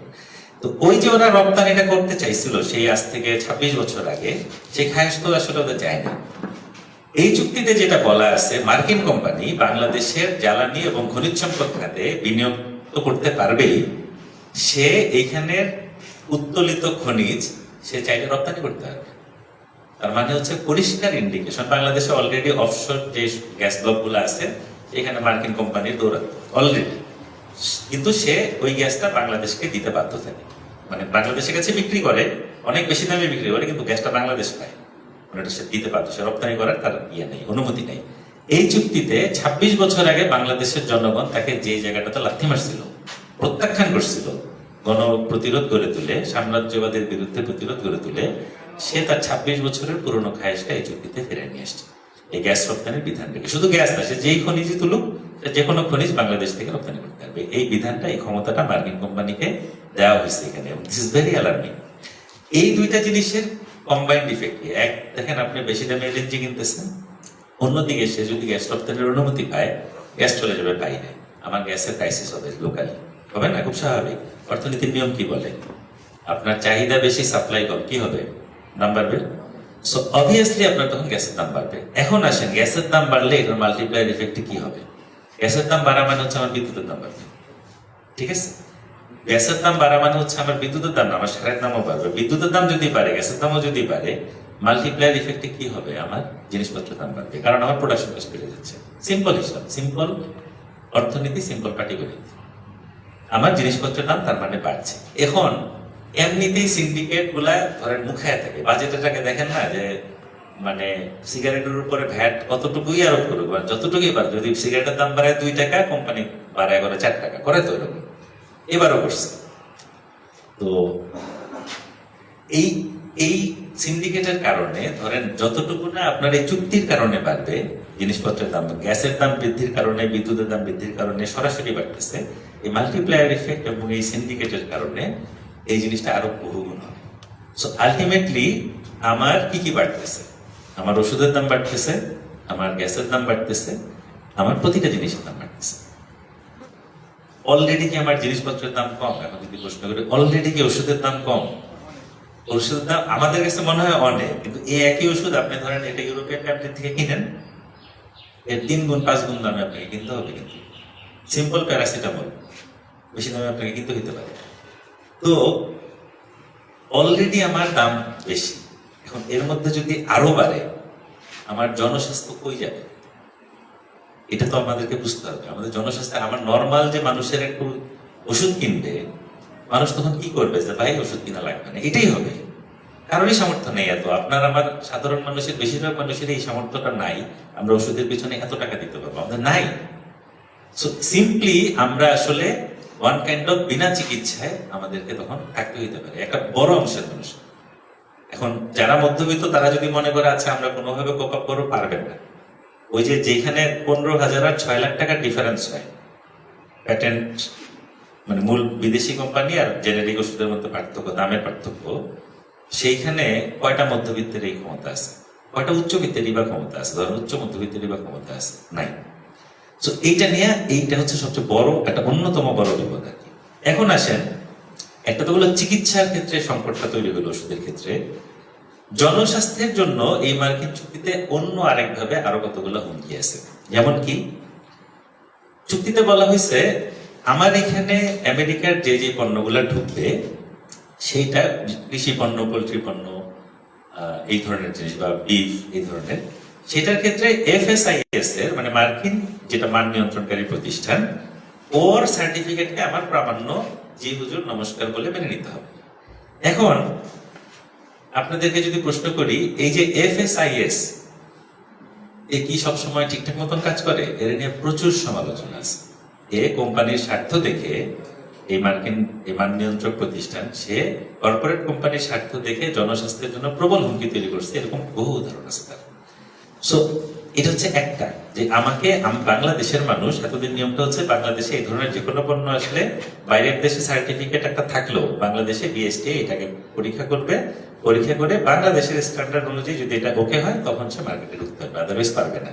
চুক্তি বলতেছে তোমার স্ট্যান্ডার্ডের কোনো দাম নেই, আমি যেটা বলতেছি এটাকে মেনে নাও, এটাই প্রামাণ্য হইতে হবে তোমার কাছে। সেকেন্ড যেটা হচ্ছে, ওরা যেটা বলতেছে যে জেনেটিক্যালি মডিফাইড যে সমস্ত পণ্য, সেগুলা কোন রকম লেভেল ছাড়া বাংলাদেশে ঢুকতে হবে। বিপদটা কোথায়? জেনেটিক্যালি মডিফাইড পণ্য নিয়ে এমনিতেই দুনিয়াব্যাপী প্রচুর সমালোচনা আছে। বাংলাদেশে কয়েক বছর আগে একবার একটা ইন্ট্রোডিউস করার চেষ্টা করছিল, সেটাকে বলে হচ্ছে বিটি বেগুন, আপনাদের মনে থাকতে পারে অনেকের। সেই বিটি বেগুন কিন্তু আমাদেরকে খাওয়ানোর চেষ্টা করছিল। পরে দিয়ে যেটা দেখা গেল, সেই বিটি বেগুনে আপনার হচ্ছে অ্যান্টিবায়োটিক রেজিস্ট্যান্স তৈরি হয় খাইলে পরে, সেই বিটি বেগুন খাইলে অ্যালার্জিক রিয়েকশন হয়, আমার এই পরিপাক তন্ত্র ড্যামেজ হওয়ার সম্ভাবনা থাকে, প্রজনন তন্ত্র ড্যামেজ হওয়ার সম্ভাবনা থাকে, আমার লিভার ফেল করতে পারে। জিনিসটা এত ক্ষতিকর ছিল। তাহলে আপনি সেই এরকম একটা জেনেটিক্যালি মডিফাইড জিনিস আপনি আমার দেশে ঢুকাবেন, আপনি এখানে লেভেল করবেন না, মানুষ ধরে না যায় না ভাববে যে আচ্ছা মার্কিন পণ্য খাই খুব মজা, এটার যে স্বাস্থ্য ঝুঁকিটা আছে আপনি তো আমাকে জানতেই দিচ্ছেন না।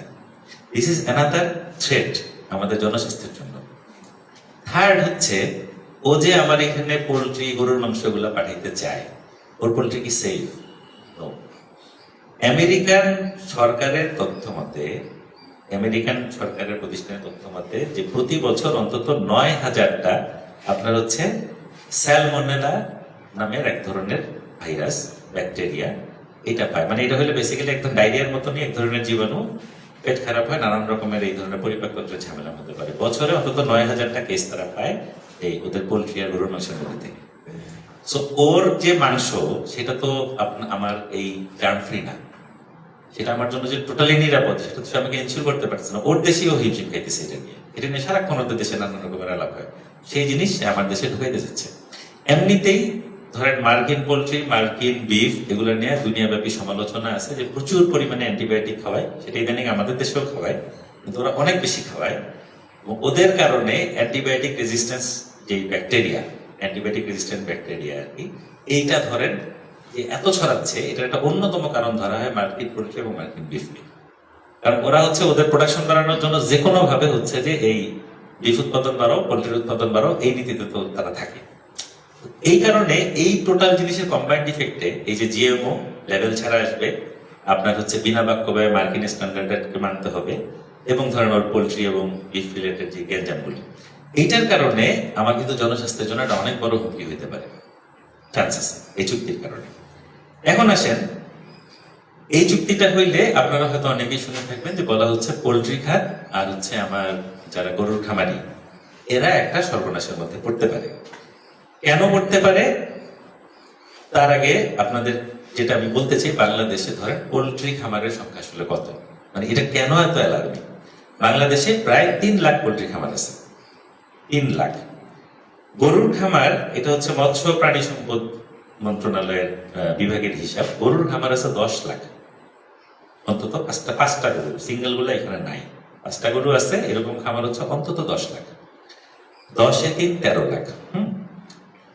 এখন ধরেন 13 লাখ খামার, মানে আপনি যদি ধরেন প্রতি খামারে মাত্র একজন করে কাজ করে, সেটা কখনোই হয় না, অনেকজন কাজ করে, 4জন 5জন, যদি একজনও কাজ করে, এখানে 13 লাখ পরিবার। এখন এরা কোন বিপদটায় আছে? আমেরিকান পোলট্রি এবং আমেরিকান যে বিফ খাত, ওরা হচ্ছে বিলিয়ন বিলিয়ন ডলারের ভর্তুকি পায় এই মার্কিন সরকারের কাছ থেকে। বিলিয়ন বিলিয়ন ডলারের ভর্তুকি পাওয়ার কারণে ও জিনিসটা এই সস্তায় অন্য দেশে বিক্রি করতে পারে। বাংলাদেশের পোলট্রি খাত এবং গরুর খামারিদের জন্য সরকারের এমন কোনো ভর্তুকি নাই। সরকার কৃষি ভর্তুকি একটা দেয়, নাম কাগজে কিছু ভর্তুকি দিতে পারে, কিন্তু নাই বেসিক্যালি। কোথায় তার বিলিয়ন বিলিয়ন ডলারের ভর্তুকি পাওয়া খাত, আর কোথায় হচ্ছে আমার সাধারণ একটা ধরেন গ্রামের গরিব মহিলা, সে হয়তো 2টা গরু পালতেছে কোরবানির জন্য, 3টা গরু পালতেছে। আপনি তো টিকবেন না, মানে কম্পিটিশনে টিকবেন না। যেটা দেখা যাচ্ছে আমার এখানে যদি করে কেজি প্রতি 800 টাকা গরুর মাংস উৎপাদনে, আমেরিকায় মাংস 400 টাকায় দিতে পারে, ওর এই ক্যাপাবিলিটি আছে। 400 টাকার মাংস 800 টাকার মার্কেটে যদি ঢুকে, আমরা যারা গরুর মাংস খাই তারা হয়তো খুশি হইতে পারে, ও কারণ তো 400 টাকায় গরুর মাংস খাওয়া যাবে, এবং আপনারা দেখবেন এই প্রচারণাটাই চালাবে চুক্তির পক্ষের লোকেরা, 400 টাকায় গরুর মাংস খেতে পারবে, আমার তো লাভ।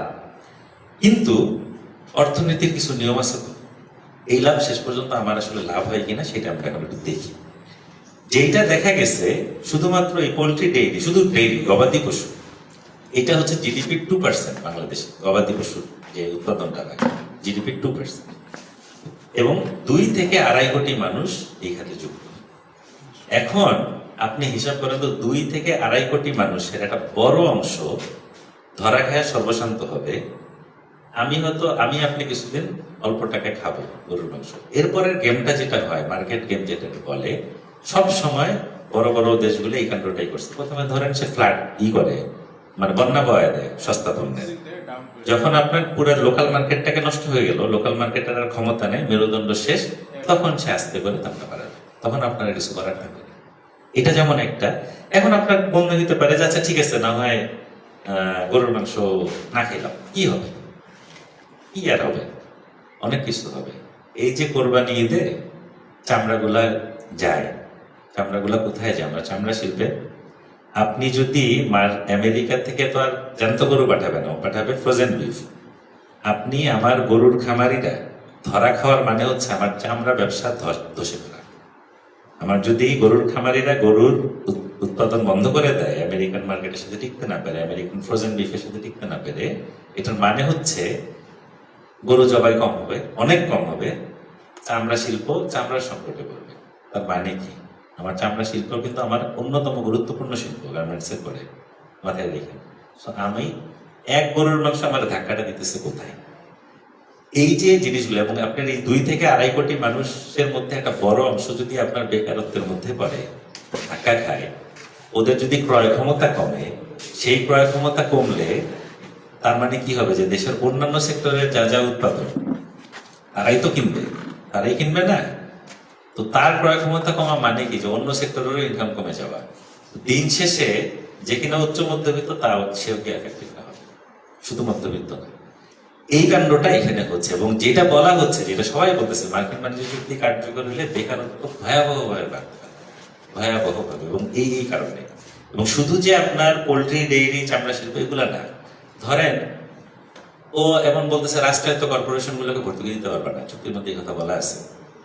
এবং চুক্তির মধ্যে ধরেন ও যে ডিজিটাল সেক্টরে ও যে সমস্ত ধারাগুলো রাখছে, যে বাংলাদেশে তো লোকাল অনেক স্টার্ট আপ হচ্ছে না, অনেক ধরনের ডিজিটাল খাতে বাংলাদেশের তরুণ উদ্যোক্তা আগাচ্ছে। এই সবাই তো প্রতিযোগিতা টিকতে পারবে না, কারণ আমেরিকান কোম্পানির সাথে এই প্রতিযোগিতা কেউ পারতেছে না, এখানে অসমভাবে আসবে তো সে। তো এই কারণে এই যে বেকারত্বটা বাড়বে, এটা হচ্ছে আমার আরেকটা অনেক বড় বিপদের কারণ। এবং যারা তরুণ, এমনিতেই বেকারত্বের সমস্যা প্রবল, ওর মধ্যে এই চুক্তি যদি আসে তাহলে কি হবে আমাদের মাথায় রাখা উচিত। এখন আসেন, আমরা এই চুক্তি করার ফলে বছরে কি পরিমাণ রাজস্ব হারাবো? আমরা যেটা হিসাব করে দেখা গেছে যে 4500 পণ্যে অলরেডি চুক্তি যেদিন ওরা স্বাক্ষর করছে, মানে যেদিন কার্যকর করবে, সাথে সাথে 4500 মার্কিন পণ্যে শুল্ক 0। ঠিক আছে, মামা বাড়ির খুব সুন্দর আবদার। এবং আরো 2000+ পণ্যে, মানে টোটাল 7000+ পণ্যে 10 বছরের মধ্যে সে টোটালি শুল্কমুক্ত করে দিবে। মার্কিন পণ্য বাংলাদেশে ঢুকতে পারবে কোনো শুল্ক দেওয়া ছাড়া। বিপরীতে বাংলাদেশের ধরেন 2000+ পণ্য আমেরিকায় ঢুকতে পারবে শুল্কমুক্ত ভাবে। শুল্কমুক্ত মানে কিন্তু আবার শুল্কমুক্ত না, এখানে একটা প্যাচ আছে। শুল্কমুক্ত মানে হচ্ছে যে বাড়তি শুল্কটা দিতে হবে না। ঠিক আছে, বাংলাদেশের ক্ষেত্রে। আমেরিকার ক্ষেত্রে টোটালি 0, বাংলাদেশের ক্ষেত্রে ব্যাপারটা এরকম, মানে বাড়তি শুল্কটা সে দিতে হবে না, এরকম আর কি। যে এখন বছরে এই যে 7000+ পণ্যের আমার যে শুল্ক সেটা আমি পাইতাম, এটা যে পাচ্ছি না, হিসাব করে দেখা যাচ্ছে যে 2200 কোটি টাকা রাজস্ব আমি হারাবো প্রতি বছর এই চুক্তির কারণে। আপনি দেখেন, আবার আপনাদেরকে একটু রিলেট করাই, বোয়িং কেনার জন্য 45,000 কোটি টাকা, বিমানের নিট মুনাফা হচ্ছে বছরে 500 থেকে 700 কোটি টাকা, আর বোয়িং কিনতে 45,000 কোটি টাকা, বিমানের নেট মুনাফা 500 থেকে 700, আমি রাজস্ব হারাই দিছি এখানে 2200 কোটি টাকা। যোগ বিয়োগ করে নেন, মানে এটা কোনো আগাও হয় না, মাথাও হয় না, এটা কোনো কিছুই হয় না এই চুক্তি। এই কারণটা এখানে হয়েছে। এখন আসেন আরেকটা যেটা সেক্টর, সেটা হচ্ছে আমাদের ডিজিটাল খাত, যেটা একটু আলাপ করতেছিলাম। আর একটু বলা দরকার, চুক্তিতে এমন ধারা আছে, মার্কিন কোম্পানি বাংলাদেশ থেকে ডিজিটাল তথ্য নিজের ইচ্ছা মতো আমেরিকায় পাঠাইতে হবে, যেটা এতদিন পারতেছে না, এখন পর্যন্ত পারে না। বাংলাদেশের ডিজিটাল তথ্য বাংলাদেশেই থাকতে হবে, এরকম একটা ব্যাপার আছে। চুক্তিতে এই বাধ্যবাধকতাটা উঠে দেওয়া হয়েছে। ইমপ্লিকেশন কি? এমনিতেই ডিজিটাল সেক্টরে আমরা কিন্তু নানান বিপদে থাকি, তাই না? এই যে কয়েকদিন আগে দেখলাম না, এনআইডি, জাতীয় ন্যাশনাল পরিচয়পত্র, যেটা ওদের ওয়েবসাইট হ্যাক হয়ে এমনিতে একটা ঝামেলার মধ্যে পড়ি। এটাকে এখন সে লিগালি সে আমার তথ্য পাচার করতে পারবে। চুক্তিতে এই ধারাটা আছে, এই মার্কিন চুক্তিতে। এখন ওই যে আপনারা যে বলেন বাধ্যবাধকতা, সেই বাধ্যবাধকতা আর কি কি সেটা কিছু নমুনা দেয়। এতক্ষণ ধরে যা বললাম এগুলো তো হচ্ছে আয় ব্যয়ের হিসাবে বললাম, তাই না? পারবে, করবে। এখন আসেন, বাংলাদেশ তো স্বাধীন হয়েছিল কারো গোলামি করার জন্য না, আসলে ধরেন দিল্লির গোলামি করার জন্য না, আমেরিকাও না, পাকিস্তানও না, চীনও না, কারোরই না। এখন স্বাধীনতা এক জিনিস, সার্বভৌমত্ব এক জিনিস, বাণিজ্যিক সার্বভৌমত্ব আরেক জিনিস। এখন এটা আমি কয়েকটা জিনিস পড়ে শুনাইতে চাই। যে চুক্তি ধরেন আপনারা যদি সেকশন 4-এ যান, সেকশন 4-এ গেলে আপনারা দেখবেন ওইখানে 3টা ধারা আছে। সেখানে পরিষ্কার ভাবে এই ধরনের কথা বলা আছে যে যুক্তরাষ্ট্র যদি কোনো শুল্ক বা অশুল্ক প্রতিবন্ধকতা তৈরি করে তৃতীয় কোনো দেশের উপর, মানে যুক্তরাষ্ট্র একটা থার্ড কান্ট্রির উপরে শুল্ক বা অশুল্ক প্রতিবন্ধকতা যদি তৈরি করে, বাংলাদেশকেও তাই করতে হবে। এখন ওই দেশের সাথে বাংলাদেশের বাণিজ্য যতই লাভজনক হোক, যুক্তরাষ্ট্রের যদি এরকম ডোনাল্ড ট্রাম্পের মতো কোনো পাগলের এসে মনে হয় যে না ইরানের সাথে, ইরান আমার শত্রু, ইরান থেকে কিছু নেওয়া যাবে না, এখন তাই হচ্ছে। বাংলাদেশ ইরান থেকে খুব সুন্দরভাবে আপনার এলএনজি নিতে পারতো অনেক সস্তায়। যুক্তরাষ্ট্রের কারণে নিষেধাজ্ঞা বাংলাদেশকে মানতে হবে চুক্তির কারণে। চুক্তিটা না থাকলে সে হয়তো অন্য কোনো একটা প্রসেস বের করতে পারতো, কিন্তু এইটা থাকলে পারবে না।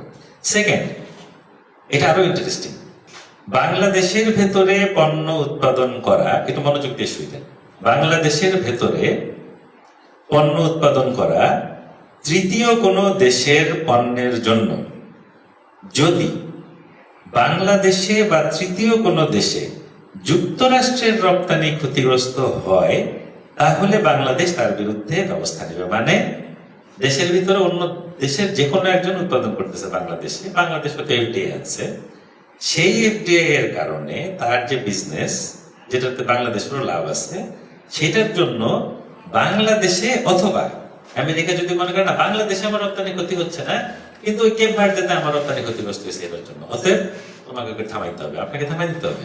চুক্তিতে তাই বলা, চুক্তিতে তাই বলা।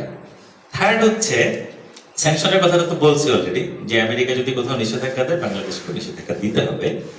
আরো ইন্টারেস্টিং হচ্ছে বাংলাদেশের মধ্যে মার্কিন আইন চলবে, চুক্তির মধ্যে এই কথা পরিষ্কার ভাবে বলা। এটা অন্য কোন দেশের, এই যে যতগুলো দেশের সাথে আপনার হচ্ছে এই যে বাণিজ্য চুক্তিগুলো করছে, অন্য কোনো দেশে এই জিনিসটা নাই। বাংলাদেশ মালয়েশিয়া চুক্তি করেন নাই, ওরা এই দাসপত্র দেয় না, বাংলাদেশ এই দাসপত্রটাও দিচ্ছে। সেটা কি? সেটা হচ্ছে বাংলাদেশে কারো কর্মকাণ্ডে, বাংলাদেশের ভিতরে কোনো ব্যবসায়ী বা ব্যক্তির বা প্রতিষ্ঠানের কর্মকাণ্ড যদি এমন হয় যে সেইটা সে যদি আমেরিকাতে করত, তাহলে সেটা মার্কিন রপ্তানি আইনকে লঙ্ঘন করত, তাহলে বাংলাদেশকেও ধরে নিতে হবে যে এইটা হচ্ছে বাংলাদেশের আইনের লঙ্ঘন। মানে আপনারা অবাক হয়েন না, আপনারা যে ওই চুক্তির সেকশন 4-এ যান, যে ভালো করে পড়েন, এই প্রত্যেকটা জিনিস লেখা। মানে এইটা দেখলে পরে আপনার ধরেন মানে মনে হবে যে আপনি আসলে কোনো চুক্তি দেখতেছেন না, আপনার মনে হবে যে একজন সামন্ত ল্যান্ডলর্ড বা প্রভু, সে তার প্রজাদেরকে বলছে আমার যা মন চায় এরকম এরকম এরকম হবে, একটা আদেশপত্র। চুক্তি কখনো এরকম হয় না, এটা একটা আদেশপত্র, ট্রাম্পের আদেশপত্র। আরো আছে, সার্বভৌমত্বের লঙ্ঘন তো 3টা বললাম, আরো বলি, আরো 2টা আছে। ধরেন একটা যেটা আছে পরিষ্কার ভাবে, যে অবাজার অর্থনীতির চুক্তির ভাষাটা এইটা, ইংরেজিতে আমি বাংলায় বলতেছি। অবাজার অর্থনীতির কোন দেশের সাথে দ্বিপাক্ষিক বাণিজ্য চুক্তি করতে পারবে না। এখন অবাজার অর্থনীতি বলতে যুক্তরাষ্ট্র কাদেরকে বোঝাচ্ছে, সেটা আবার ব্যাখ্যা ওরা ওদের সরকারি সাইটে দিয়ে দিছে। অবাজার অর্থনীতির দেশের মধ্যে হচ্ছে রাশিয়া, চীন, ভিয়েতনাম, আফ্রিকার কয়েকটা দেশ আছে, সেটা আমাদের জন্য রিলেভেন্ট না, কিন্তু চীন, ভিয়েতনাম, রাশিয়া 3টাই আমাদের জন্য রিলেভেন্ট। সো সে যেটা সিম্পলি বলতে চাচ্ছে যে তুমি চীনের সাথে বাইল্যাটারাল ট্রেডে যেতে পারবে না, দ্বিপাক্ষিক বাণিজ্য চুক্তি করতে পারবে না। বাণিজ্য করতে পারবে কিন্তু দ্বিপাক্ষিক বাণিজ্য চুক্তি করতে পারবে না, রাশিয়ার সাথে পারবে না। এটার ইমপ্লিকেশন কি?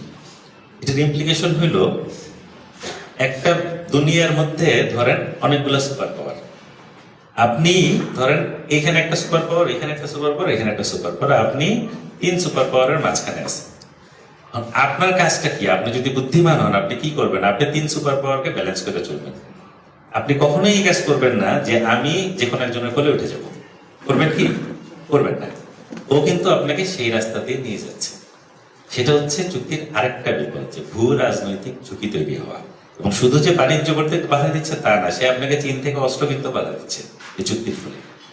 এইটার ইমপ্লিকেশনটা হচ্ছে যে এই অঞ্চলে একটা অনেক বড় ভূ রাজনৈতিক টানাপোড়েন তৈরি করে, যেটা আপনার যারা আন্তর্জাতিক বাণিজ্য বিশারদ তারা বারবার বলতেছে এই চুক্তিটা যতটা না হয়েছে বাণিজ্যিক কারণে, তার থেকে অনেক বেশি ভূ রাজনৈতিক কারণে। এটা এই কারণে বলতেছে। ইভেন ধরেন জাতীয় নিরাপত্তার ক্ষেত্রে, জাতীয় নিরাপত্তার ক্ষেত্রে ধরেন একটা তো বললাম যে যুক্তরাষ্ট্র থেকে সামরিক সরঞ্জাম ক্রয় বাড়াতে হবে, চীন থেকে কমাইতে হবে, এটা আছে। সেকেন্ড হচ্ছে আপনার ধরেন নিউক্লিয়ার রিয়েক্টর, বাংলাদেশ এখন পারমাণবিক বিদ্যুৎ কেন্দ্র করতেছে না, করছে তো, চলতেছে, চলবে সামনে, যদিও আমরা এটার বিরোধী, সেই আলোচনা আসবে না আরেকদিন। কিন্তু এই বিদ্যুৎ কেন্দ্রটা যদি চালু থাকে, নিউক্লিয়ার রিয়েক্টর, ফুয়েল রড, এই যে জিনিসগুলা, সেগুলা আপনি অবাজার অর্থনীতির কোনো দেশের কাছ থেকে আনতে পারবেন না। এটা চুক্তিতে বলা আছে, অবাজার অর্থনীতিকে রাশিয়া। প্রথম দফা যেহেতু রূপপুরের সাথে একটা চুক্তি আছে, সে অ্যালাউ করবে, নেক্সট ফেজে গিয়ে সে বাধা দিবে, সে বলবে আমার কাছ থেকে নাও। পারমাণবিক বিদ্যুৎ কেন্দ্র হচ্ছে আমাদের যে কোনো দেশের জন্য জাতীয় নিরাপত্তার ক্ষেত্রে খুবই সেন্সিটিভ স্থাপনা, খুবই সেন্সিটিভ স্থাপনা। মানে ওইটাকে কেউ যদি কবজা করতে পারে, তার মানে হচ্ছে যে আপনি জিম্মি হয়ে পড়লেন। ও কিন্তু সেই ধান্দাটা এই চুক্তির মধ্যে করতেছে।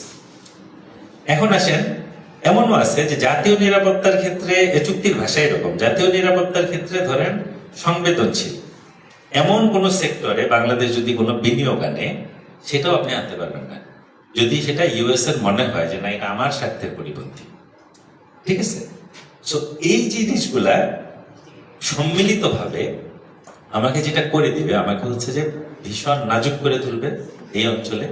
এই অঞ্চলে মনে করেন এমনিতেই বলে যে এই অঞ্চলে একটা আঞ্চলিক যুদ্ধ বাঁধানোর পরিকল্পনা আছে সাম্রাজ্যবাদের এবং নানান গোষ্ঠী। এখানে একটা বাংলাদেশ যেহেতু জিওপলিটিক্যালি খুবই গুরুত্বপূর্ণ একটা জায়গায়, সবাই এই জায়গাটা দখল নিতে চায়।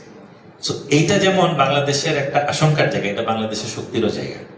তাহলে আপনার যদি যৌক্তিক কাজ করেন, আপনি আপনার পজিশনটা বোঝেন, আমি জিওপলিটিক্যালি খুব গুরুত্বপূর্ণ একটা অবস্থানে আছি, সো আমি আমার জায়গায় সবার সাথে ব্যালেন্স করবো, আমি কাউরেই দাস দিব না।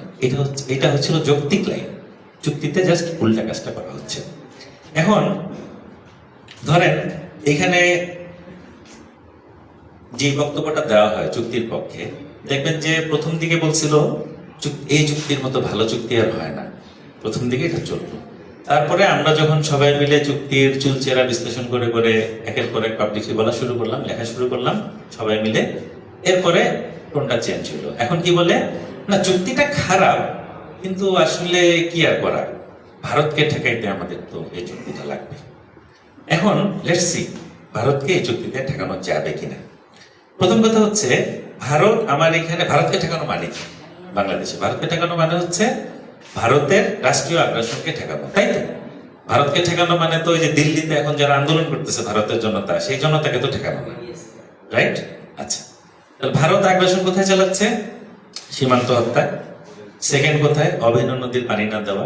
থার্ড কোথায়? ধরেন রামপাল বিদ্যুৎ কেন্দ্র, আদানির চুক্তি, আপনার ট্রানজিট, হ্যাঁ, এরকম কতগুলো সেক্টরই তো ভারতের মার্কামারা সেক্টর আমার রাষ্ট্রীয় আগ্রাসন। চুক্তির মধ্যে আপনারা যে যারাই কথা বলে, আপনারা ওপেন চ্যালেঞ্জ দিয়ে বলেন চুক্তির কোন ধারাটায় আছে যেগুলো দিয়ে এই পাঁচটা জিনিস ঠেকানো যাবে। একটা ধারা তো এটা ঠেকানোর কোনো মেকানিজম নেই। কিসের ভাবে ঠেকাবেন, কিসের ভিত্তিতে ঠেকাবেন? এখন আপনি বলতে পারেন আমেরিকার কাছ থেকে অস্ত্র কিনবো, আমরা কি পাওয়ারফুল হবো না? জি না, হবেন না। কেন হবেন না? এটা দিয়ে ভারতকে ঠেকাইতে পারবো না? পারবেন না। কেন পারবো না?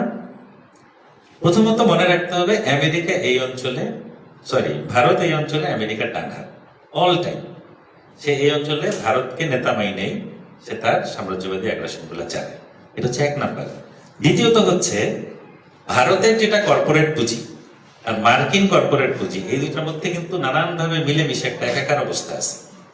সো এইখানে এদের দুই পুঁজি স্বার্থ এক, এবং বাংলাদেশের ক্ষেত্রে এই অঞ্চলের ক্ষেত্রে, পুরো এই অঞ্চলের ক্ষেত্রে ওদের নীতিটা হচ্ছে চীন ঠেকাও, এবং সেটার জন্য ওরা হচ্ছে একটা জোটও গঠন করছে, ভারত, অস্ট্রেলিয়া, আমেরিকা এবং জাপান, যেটা নাম হচ্ছে কোয়াড। হ্যাঁ, আপনি জানেন, ধন্যবাদ।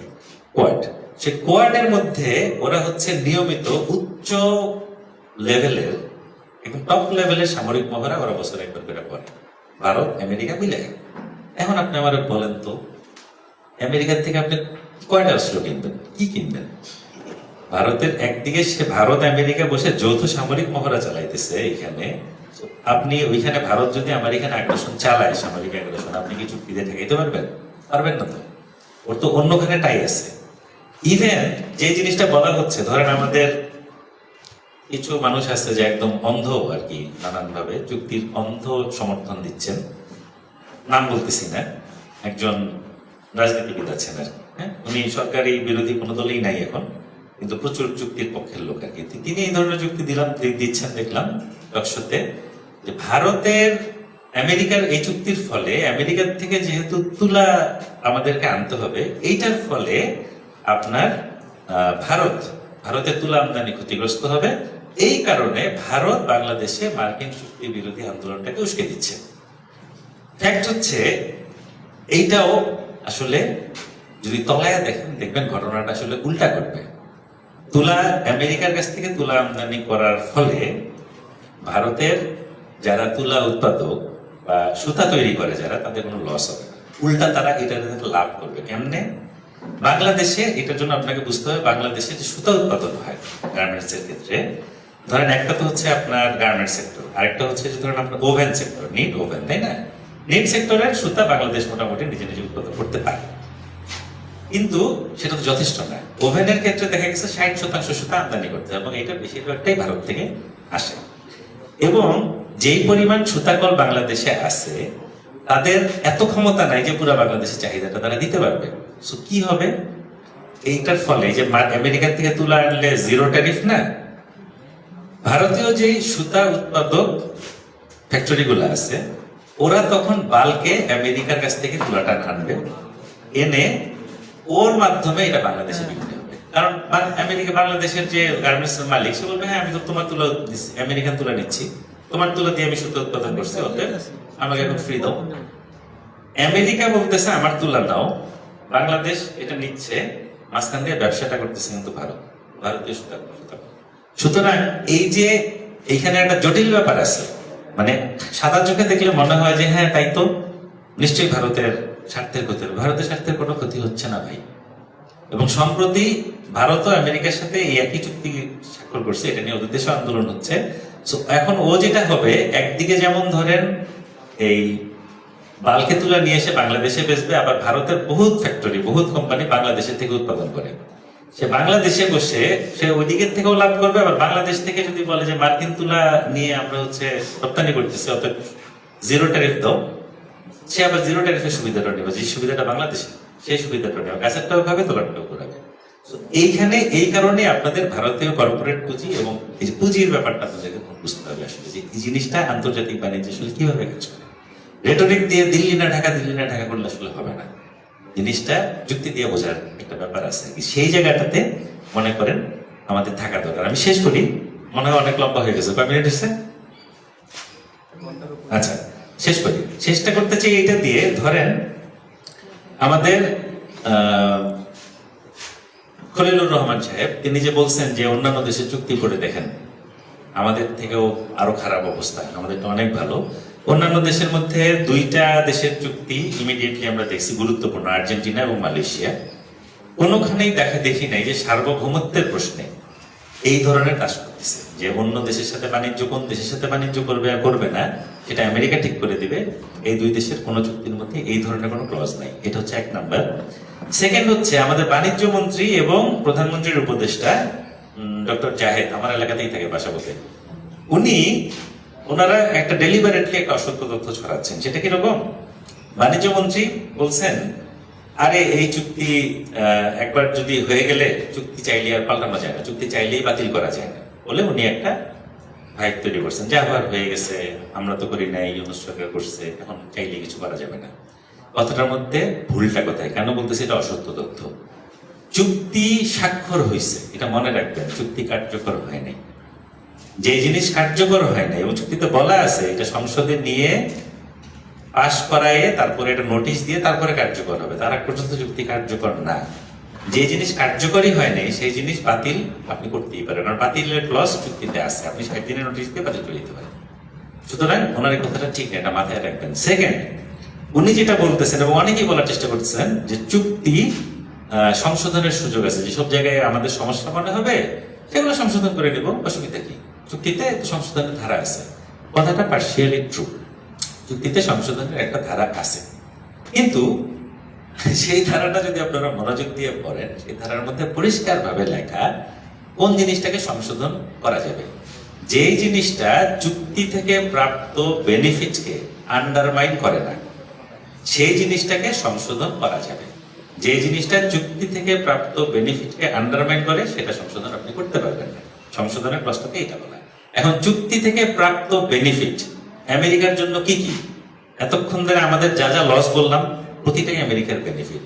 আপনি যেটাই তুলবেন ও বলবে এটা তো আমার বেনিফিট, আমি এটা তো সংশোধন করতে পারবো না।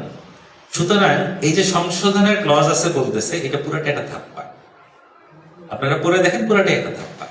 এই ব্যাপার নিয়ে সচেতন হতে হবে। সো লং স্টোরি শর্ট, এখন ধরেন বাংলাদেশে এইটা নিয়ে এখন আমাদের করণীয়টা কি?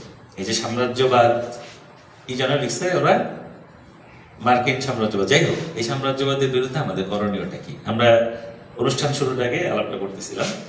দেখেন, করণীয় হচ্ছে যদি আপনারা বুঝে মানে এইটার ব্যাপারে কনভিন্সড হন, বা আপনাদের যদি দুই একটা জিনিসও মনে হয় যে যৌক্তিক, প্রতিটা জিনিসই মহাবিপদের মতো ঘটনা, তাইলে চুক্তিটা বাতিল করানো উচিত।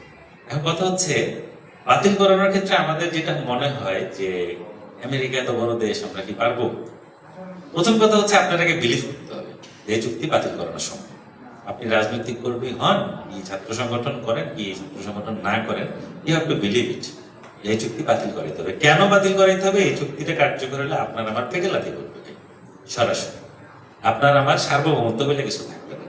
আপনার আমার পুরো জিওপলিটিক্যালি ভালনারেবল একটা অবস্থা আমরা করবো। সো এটা বাতিল করাইতে হবে, there is no other option. সুতরাং এইটা আগে নিজেরা বিশ্বাস আমাদের করতে হবে, চুক্তি বাতিল করানো যাবে। দেন যতভাবে পারা যায় এই চুক্তির বিপদগুলা নিজেরা জানতে হবে এবং মানুষকে জানাইতে হবে। আপাতত শুরুতে এই কাজটা আপনাদের করা দরকার। এন্ড দেন এটা নিয়ে আন্দোলন তো অবশ্যই আন্দোলন করতেই হবে। আমি এই কারণে ছাত্র গণমঞ্চকে অভিনন্দন জানাই যে ওনারা আজকে এইখানে চুক্তি নিয়ে এই যে জানানোর আয়োজনটা যে আপনারা করছেন, এটা খুবই দারুণ। এখন আপনাদের কাছে আহ্বান যেটা থাকবে যে আপনারা এখন এই ইউনিভার্সিটিতে যদি 8,000 মানুষ ছাত্রছাত্রী থেকে 8,000 মানুষকে গিয়ে বোঝেন, ডিবেট করেন, কোনো সমস্যা নেই, সব বিষয়ে একমত হতে হবে, দরকার নেই তো। রিড ইট অ্যান্ড ডিবেট ইট। আমাদেরকে এই মার্কিন সাম্রাজ্যবাদের বিরুদ্ধে জিততেই হবে এই চুক্তির ক্ষেত্রে, নয়তো আমাদের রেহাই নেই। সবাইকে ধন্যবাদ।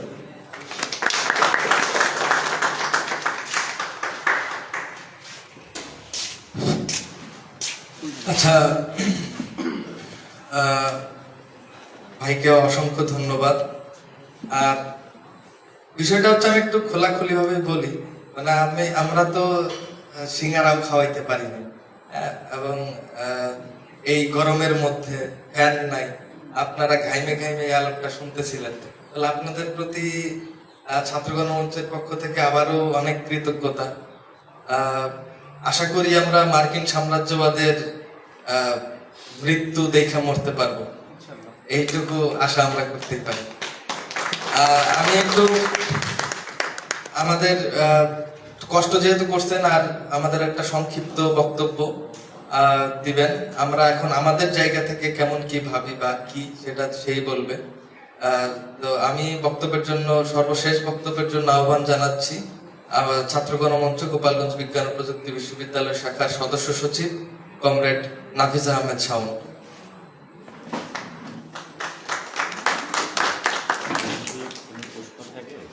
ও আচ্ছা, আপনাদের যদি কোশ্চেন থাকে, কোশ্চেনটা আপনারা একটু রেডি করতে থাকেন। শাওনের বক্তব্যের পর আমরা কোশ্চেনে যাব। Thank you. সকলকে ধন্যবাদ। আমার কথা শুনতে পাচ্ছেন পেছনে?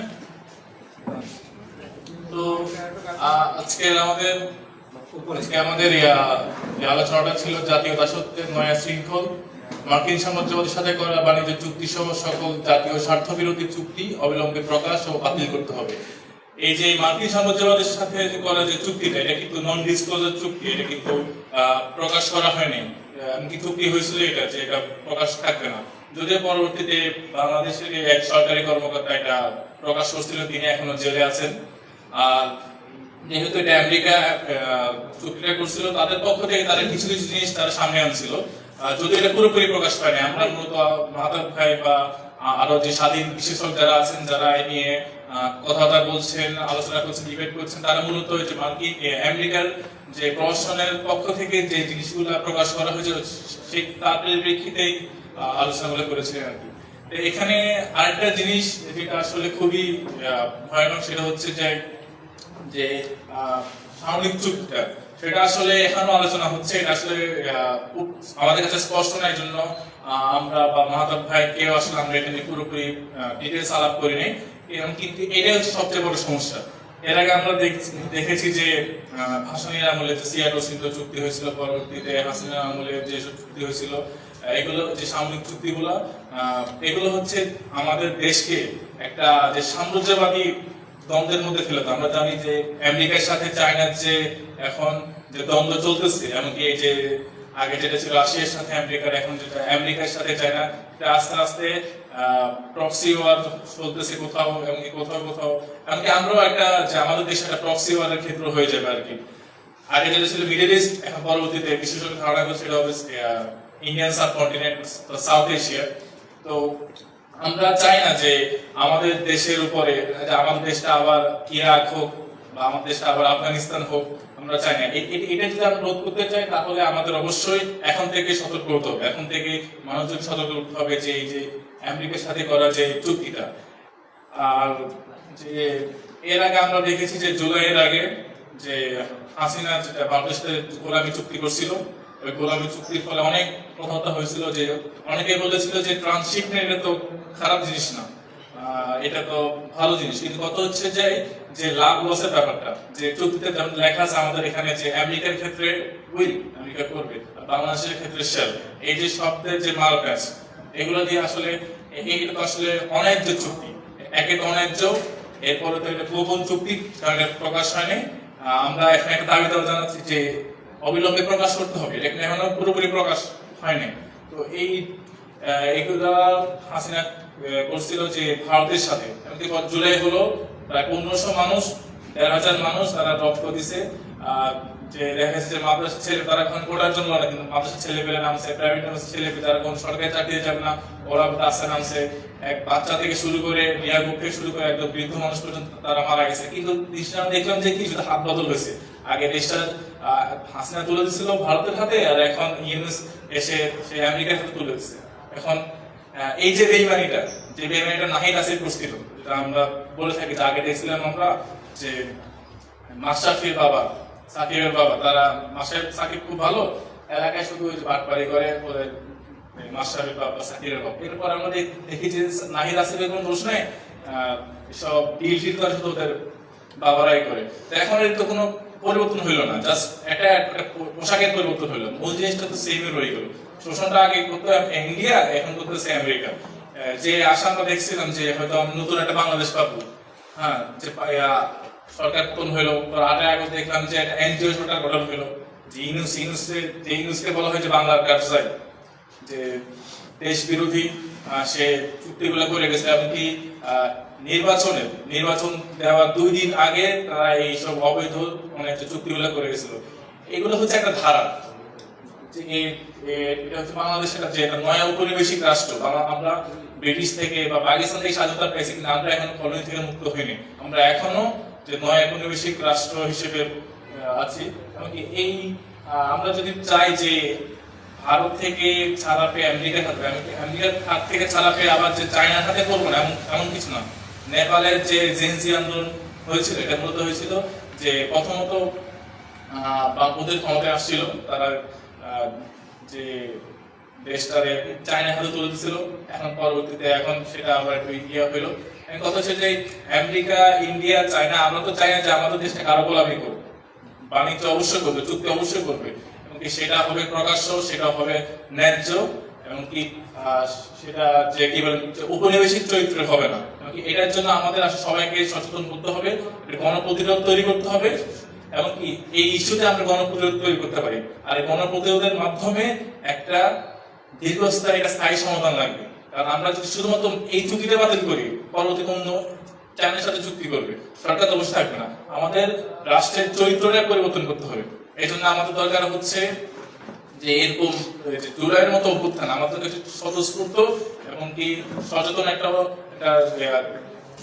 জনসমষ্টি, যার মাধ্যমে পরবর্তীতে আমরা যে রাষ্ট্রের পরিবর্তনটা, সমাজের পরিবর্তন আনতে পারব। ধন্যবাদ।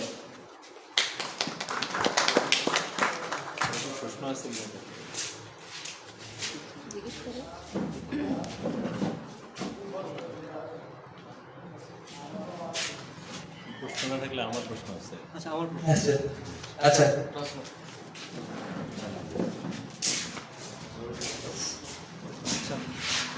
আমার লাগবে না, এটা সমস্যা নেই।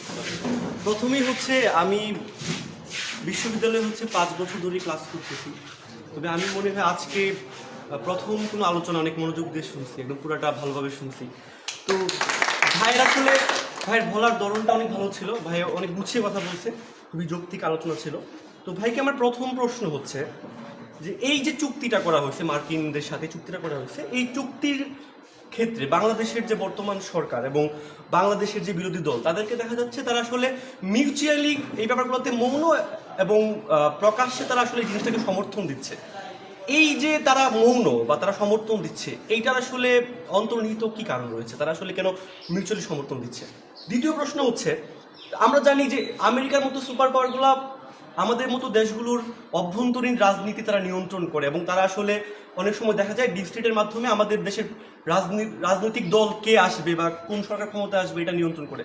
তো বাংলাদেশের বর্তমান সরকার বা বিরোধী দলের মধ্যে রাজনৈতিক দ্বন্দ্ব থাকার পরেও মানে তাদের রাজনৈতিক স্বার্থের ভিন্নতা থাকা সত্ত্বেও কেন আসলে তারা একটা সুপার পাওয়ারকে প্রটোকল দিচ্ছে? এটা সেকেন্ড কোয়েশ্চেন। এবং থার্ড কোয়েশ্চেন হচ্ছে যে এই চুক্তিটার তো আসলে ডক্টর ইউনূসের সময় হয়েছিল, মানে এই চুক্তির প্রেক্ষাপটে ডক্টর ইউনূসকে আসলে কিভাবে মূল্যায়ন করা উচিত? উনি তো বাংলাদেশের নোবেল বিজয়ী একজন মানুষ এবং উনি 3 Zeros নামে বইও লিখে গেছেন, যেখানে আসলে যে প্রবলেমগুলো আমি মার্কিন চুক্তিতে দেখতেছি উনি আসলে এই প্রবলেমগুলোর সলিউশন দেখছেন ওনার বইয়ের মধ্যে। তাহলে ওনাকে আসলে কিভাবে মূল্যায়ন করা উচিত? এই তিনটা প্রশ্ন। ধন্যবাদ। আপনার প্রথম প্রশ্নটা অলরেডি মনে হয় আমি কথা বলেছি যে কেন সরকারি দল এবং বিরোধী দল মার্কিন বাণিজ্য চুক্তি নিয়ে চুপ। আপনাকে আবারও স্মরণ করিয়ে দিই যে ওরা অলরেডি নির্বাচনের আগে, চুক্তিটা তো 9 ফেব্রুয়ারি হয়, তার আগে জানুয়ারি মাসেই তারা হচ্ছে এটা রীতিমতো তারা গ্রিন সিগন্যাল দিয়েছে মার্কিন বাণিজ্য প্রতিনিধিকে যে আমরা এটার পক্ষে আছি। বিএনপির পক্ষ থেকেও দেওয়া হয়েছে, আপনার জামাতের পক্ষ থেকেও দেওয়া হয়েছে। এবং এনসিপি একটা ইন্টারেস্টিং প্রতিক্রিয়া দিয়েছিল, তাও চুক্তি যখন স্বাক্ষর হয় তখন না, চুক্তি স্বাক্ষরের পরে বলছে যে আমরা কিছু জানি না, আমাদের সাথে আলাপ হয় নাই, এইটাতে কি কি বিপদ আছে যারা চুক্তি স্বাক্ষর করেছিল তাদের কাছ থেকে আমরা এটাকে একটু বুঝে নিতে চাই। খেয়াল করে, যে কিনা এই অপকর্মটা করছে তার কাছ থেকে আপনি বুঝতে চাচ্ছেন যে এটাতে ভাই কি কি সমস্যা আছে একটু আমাকে বলো তো। সে আপনারা বলবে কোনোদিন ঠিক মতো দে আর নট সিরিয়াস। এবং সম্প্রতি এই যে মার্কিন রাষ্ট্রদূতের সাথে দেখলেন। সো এখানে সমস্যাটা যেটা হচ্ছে যে এরা কেউ ধরেন জুলাইয়ের যে গণ অভ্যুত্থানটা হইলো, আমাকে যদি জিজ্ঞেস করেন আমি বলবো জুলাই গণ অভ্যুত্থানে এটা তো আসলে কোনো রাজনৈতিক দলের অভ্যুত্থান হয় নাই, এটা কোনো রাজনৈতিক দল করতে পারে নাই। জুলাই গণ অভ্যুত্থান বেসিক্যালি জনগণ করছে, জনগণের আকাঙ্ক্ষা। আর মেইন স্ট্রিমের রাজনৈতিক দলের আকাঙ্ক্ষা, সেটা ডানপন্থী হোক বামপন্থী হোক যে কেউ পাল্টি মারতে পারে, তো সেটার মধ্যে একটা মিসম্যাচ সবসময় থাকে। মানুষের আকাঙ্ক্ষা ওনারা আসলে ধারণ করছে না। তো এটা যদি আমি ঘুরাইয়া বলি, সত্যিকার অর্থে জুলাই অভ্যুত্থানের আকাঙ্ক্ষা ওনারা আসলে প্রপারলি ধারণ করছেন না এখানে, বা একদমই ধারণ করছেন। এখন আসেন ডক্টর মোহাম্মদ ইউনূসের ক্ষেত্রে। ডক্টর মোহাম্মদ ইউনূস নোবেল শান্তি পুরস্কার পেয়েছেন, সেটা নিয়ে যেমন ধরেন ওনাকে বিশ্বব্যাপী চর্চিত একজন ব্যক্তি। সরি, তো আপনার কাছে কি মনে হয়? প্রশ্নটা আমি আপনাকেই করি যে একটা জুলাই গণ অভ্যুত্থানের সরকার, যে অভ্যুত্থানে বারবার বলা হয়েছে যে দিল্লি না ঢাকা, হ্যাঁ আমরা কারো দাসত্ব চাই না, আমরা দাঁড়াবো নতুন করে, মাথা উঁচু করে, এগুলো বলা হয়েছে না? তাহলে সেই অভ্যুত্থানের সরকার কি করে এরকম একটা দাসত্ব চুক্তি করতে পারে? এবং তাকে বারবার না করা হয়েছিল। এই চুক্তি যে নির্বাচনের 3 দিন আগে তো স্বাক্ষর হয়েছে, চুক্তিটা 6 মাস আগে থেকে তো আলাপ চলছিল। ব্যক্তিগত অভিজ্ঞতা সরাসরি বলি, কারণ সমালোচনাটা আমি যারটা তাকে সরাসরি অলরেডি করেছি। ধরেন আমাদের যে কৃষি উপদেষ্টা ছিল ফরিদা আপা, আমাদের পরিচিত মানুষ, ওনাকে ওপেনলি একটা প্রোগ্রামে আমি বলছি আপনি কেন এটা নিয়ে চুপ, কথা বলেন না কেন, আপনার এটার ব্যাপারে আপনার মন্তব্য কি? না এই চুক্তিটা তো ঠিক হয় নাই, অমুক তমুক। আপনি তাহলে কথা বলেন না কেন? আমরা অনেক নিরুপায়, আমাদের কিছু করার নেই, অসহায়, এটা উনি বলছেন, কিন্তু উনি আবার পদত্যাগ করছেন। সো জিনিসটা আসলে কি? জিনিসটা হচ্ছে যে এইটা আসলে মানুষের স্বার্থ, মানুষের স্বার্থে যে আমাকে স্ট্রিক্ট থাকতে হবে। আমি একটা গণ অভ্যুত্থানের মধ্যে আসা সরকার, আমার তো এটা করাই সাজে না। আমারই তো সবার আগে বলার কথা যে না আমি কোনো নন ডিসক্লোজার এগ্রিমেন্ট করতে পারবো না, তাই না? গণ অভ্যুত্থান হয়েছে কি জন্য? যে আমি সমস্ত কিছুতে স্বচ্ছতা জবাবদিহি চাই, তাই তো? তাহলে কিভাবে একটা নন ডিসক্লোজার এগ্রিমেন্ট এভাবে হইতে পারে? এরকম আরো অনেকগুলো নন ডিসক্লোজার এগ্রিমেন্ট আছে। আমি তো আজকে আপনাদের সাথে শুধু মার্কিন চুক্তি নিয়ে কথা বলেছি, আপনি যদি জাপানের চুক্তি দেখেন একই রকমের কাণ্ড করেছে। এতটা খারাপ না, কিন্তু কাছাকাছি লেভেলের খারাপ জিনিস আছে ওখানে। এই কাণ্ড করেই যাচ্ছে। তো ভারতের চুক্তিগুলো দেখেন, ভারতের সাথে আমরা এখন ঠিক মতো জানিও না কয়টা গোপন চুক্তি আছে ভারতের সাথে। সুতরাং আপনি জনগণ আর শাসক এদের মধ্যে পার্থক্যটা থাকে, এবং শাসকেরা বারবার আমাদের সাথে প্রতারণাটাই করে। এই প্রতারণাটার বিরুদ্ধেই আপনাকে আসলে কথা বলতে হবে। আমাকে উত্তরটা বুঝাইতে পারছি? ভাই, আমি হচ্ছে আরেকটু মানে ক্লিয়ারেন্স চাচ্ছি, সেটা হচ্ছে যে ইলেকশনের আগে যদি আমি দেখি যে তখন ক্ষমতায় যাওয়ার জন্য জামাত ইসলাম বা বিএনপি তারা হচ্ছে এই চুক্তির সাথে একটা মৌন সমর্থন দিচ্ছে, তারা আসলে এটাকে আসলে অ্যাপ্রিসিয়েট করছে। কিন্তু আমার কথা হলো যে নির্বাচন পরবর্তী সময়ে আসলে তো ক্ষমতার পথটা পরিবর্তন হয়েছে, বিএনপি ক্ষমতায় গেছে, জামাত ইসলাম হচ্ছে বিরোধী দল হিসেবে আসছে। আমার কথা হলো তাদের তো রাজনৈতিক স্বার্থের জায়গাটা ভিন্ন হয়ে গেছে। এই ভিন্ন হওয়া সত্ত্বেও তারা কেন একটা সুপার পাওয়ারকে প্রোটোকল দিচ্ছে? কেন তারা আসলে এই জায়গাটাতে আসলে দ্বিধা বা দ্বন্দ্বে জড়াচ্ছে না? কেন তারা এক জায়গায় থাকতেছে দিন শেষে? আচ্ছা, আমি সরাসরি বলতে চাই না, এক বাক্যে বললে দাসখত দিয়ে এসছে। দিস ইজ কমিটমেন্ট, এবং তাদের এখানে কিছু করার নেই এই মুহূর্তে। এটাই হচ্ছে পরিষ্কার বাস্তবতা। আমি তো প্রমাণ দিলাম, আমি ধরেন মুখে এই শব্দটা উচ্চারণ করতে চাই নাই আজকে, আমি নিউজ পেপার কাটিং এগুলা দিয়ে আপনাদেরকে বলেছি। এখন একটা সুপার পাওয়ারের কাছে কেন? অ্যাকচুয়ালি ধরেন আপনাদের যদি মনে হয় যে তারা আসলে ভারতের বিরোধী, তাও তো না। আপনারা যদি প্রশ্ন করি, দুঃখিত একটু বেশি রাজনৈতিক আলাপ হচ্ছে, আমি জানি না আপনারা কিভাবে নেবেন, কারণ পুরো ইন্টারিয়ামা বলে এই যে দিল্লি না ঢাকা, দিল্লি না ঢাকা যে রেটরিকটা উঠল, ভারতের সত্যিকারের রাষ্ট্রীয় আগ্রাসনের বিরুদ্ধে একটা আন্দোলন হয়েছে? এটা কেউ করছে? না বিএনপি, না জামাত, না এনসিপি, কেউই তো করেনি। খালি রেটরিক দিছে আমরা খুব ভারত বিরোধী, কিন্তু ভারত যেখানে আমাকে আগ্রাসন চালাচ্ছে সেটা নিয়ে তো কারো কোনো কথা নেই। সো সুপার পাওয়ার এখানে একটাই ছিল, আমেরিকাই ছিল, এবং সেকেন্ড হচ্ছে চীন এখানে ঢোকার চেষ্টা করতেছিল, এবং রাশিয়া একভাবে ঢোকার চেষ্টা করতেছিল, ভারত চেষ্টা করতেছিল। এখন এই বর্তমান কনটেক্সটে আবার ওরা যে ধরেন, এদের আসলে হয় কি যে আপনি যদি পলিটিক্যাল সায়েন্সের ভাষায় বলেন, এদেরকে আমরা বলি যে লুম্পেন বুর্জোয়া শ্রেণীর প্রতিনিধি। লুম্পেন মানে কি? লুম্পেন মানে হচ্ছে, লুম্পেন সেই, লুম্পেনের একটাই character, that is he has no character. এটা মাথায় রাখবেন। সো আপনি আজকে আমেরিকা, কালকে যদি এখানে কোনো কারণে গতি উল্টায়, ধরেন আমেরিকার এমনি মার্কিন সাম্রাজ্যবাদের পতনের দিন শুরু হয়েছে, কোনো কারণে গতি উল্টায়, চীন যদি সমান আগ্রাসী হয়ে ওঠে, নগদে চীন হয়ে যাবে, এটা নিয়ে কোনো সমস্যা নেই। কিন্তু এই মুহূর্তে এরা যেটা করছে, যে এইটা ভিতরে আর কি কারণ সেটা তো আমরা জানি না, এটা বললে বেশি ষড়যন্ত্র করতে হবে, ভিতরে কারণ আমরা জানি না, কিন্তু এই মুহূর্তে এটা খুব পরিষ্কার, এরা সবাই মার্কিন ইন্টারেস্টে কাজ করতেছে পরিষ্কার ভাবে, এবং মার্কিন ইন্টারেস্টে কাজ করে আমাদের পুরো এই অঞ্চলের ব্যালেন্সটা নষ্ট করতেছে। বুঝে গেছে? আমরা কিন্তু বলতেছি না যে চীনের গিয়ে দালালি করেন বা আপনি রাশিয়াকে গিয়ে হুজুর হুজুর করেন, না, কিচ্ছু করার কথা ছিল বার্গেনিং না। পাওয়ারটা ছিল, এটা নষ্ট। Exactly, exactly. এখন ভিতরে আর কি হয়েছে ভাই, আমরা এর চেয়ে বেশি তো আমরা জানি না, আমরা বাইরের থেকে যা দেখতেছি সেটা নিয়ে কথা বলবো। ওকে, নেক্সট। আমার প্রশ্ন না হচ্ছে প্রশ্ন না আসলে করার কথার সাথে অ্যাড করা করতে চাই না। আমেরিকাতে অলরেডি হচ্ছে সুপার পাওয়ার আছে, তো এমন না যে থার্ড ওয়ার্ল্ড একটা কান্ট্রির সাথে সে একটা চুক্তি করে আরো হচ্ছে তার ইকোনমি আরো একদম বাড়াই দেবে। বিষয়টা কিন্তু ওরকম যে 5,000 কোটি টাকা চুক্তি করে আমেরিকা আরো একটু ধনী হবে, এরকম কিছু না লাগে। কিন্তু রেটরিক করতে কিন্তু দেখেন, একটা দেশে পুরো একটা চুক্তির মাধ্যমে একদম দাসত্ব মানে তারা কিন্তু ওই চুক্তির নামে দেখে দাসত্ব করে বানায় করছে। সে কিন্তু আমেরিকার যে এই 5,000 কোটি টাকা লাভ করে অন্য একটা তার যে ইকোনমি আরো ডেভেলপ করবে, বিষয়টা কিন্তু ওরকম আসলে সার্বিক করতে দেখা যায়। কিন্তু মানে চুক্তির নামে একটা দেশ, একটা পুরো অংশে, ভৌগোলিক একটা সম্ভাবনাময় একটা অংশকে তারা কাজে লাগে, একটা পুরো একটা দেশকে, পুরো একটা অংশকে তারা নিজেদের দাসত্ব বানিয়ে দিচ্ছে, একদম কুপি করতে ফেলছে। আর একটা ভাই বলছিল যে ওই সুপার পাওয়ার শুধু কেন আমেরিকার এখন সব করতেছে, আসলে সুপার পাওয়ার আমেরিকা ওই সময় ছিল, এখন আছে। বিষয়টা হচ্ছে বাজার কেন্দ্রিক, এই দ্বন্দ্বটা হচ্ছে বাজার কেন্দ্রিক। ওই সময় আগে বড় বাজার আমেরিকা, মানে ভারতের বড় বাজার বাংলাদেশ, আর আমেরিকার বড় বাজার হচ্ছে যে ইন্ডিয়া। তো এর খুশি করতে, মানে বড় ভাইরে খুশি করতে মেজো ভাই সবসময় কিছু খুশি করে, আবার মেজো ভাইরে খুশি করতে ছোট ভাই কিছু করছে। আগে হাসিনা থাকতে বড় ভাইরে, সব বড় ভাইরে খুশি করে খুশি করছে ছোট মেজো ভাইকে আমেরিকা মানে ইন্ডিয়া। সে সরাসরি ভারত মানে আমেরিকা বিরোধী, কিন্তু মানে ভারতপন্থী। তো ওই অর্থে আমরা কিন্তু কখনোই হচ্ছে ভারত বিরোধী বা আমেরিকা বিরোধী আপনার কিছুই করিনি। শুধু রেডিও করতে আমরা হচ্ছে ওই টার্মটা ইউজ করে, আমরা সিম্পাথি ইউজ করে আমরা এক এক দল পরিবর্তন করে শুধু ক্ষমতা প্র্যাকটিস করি।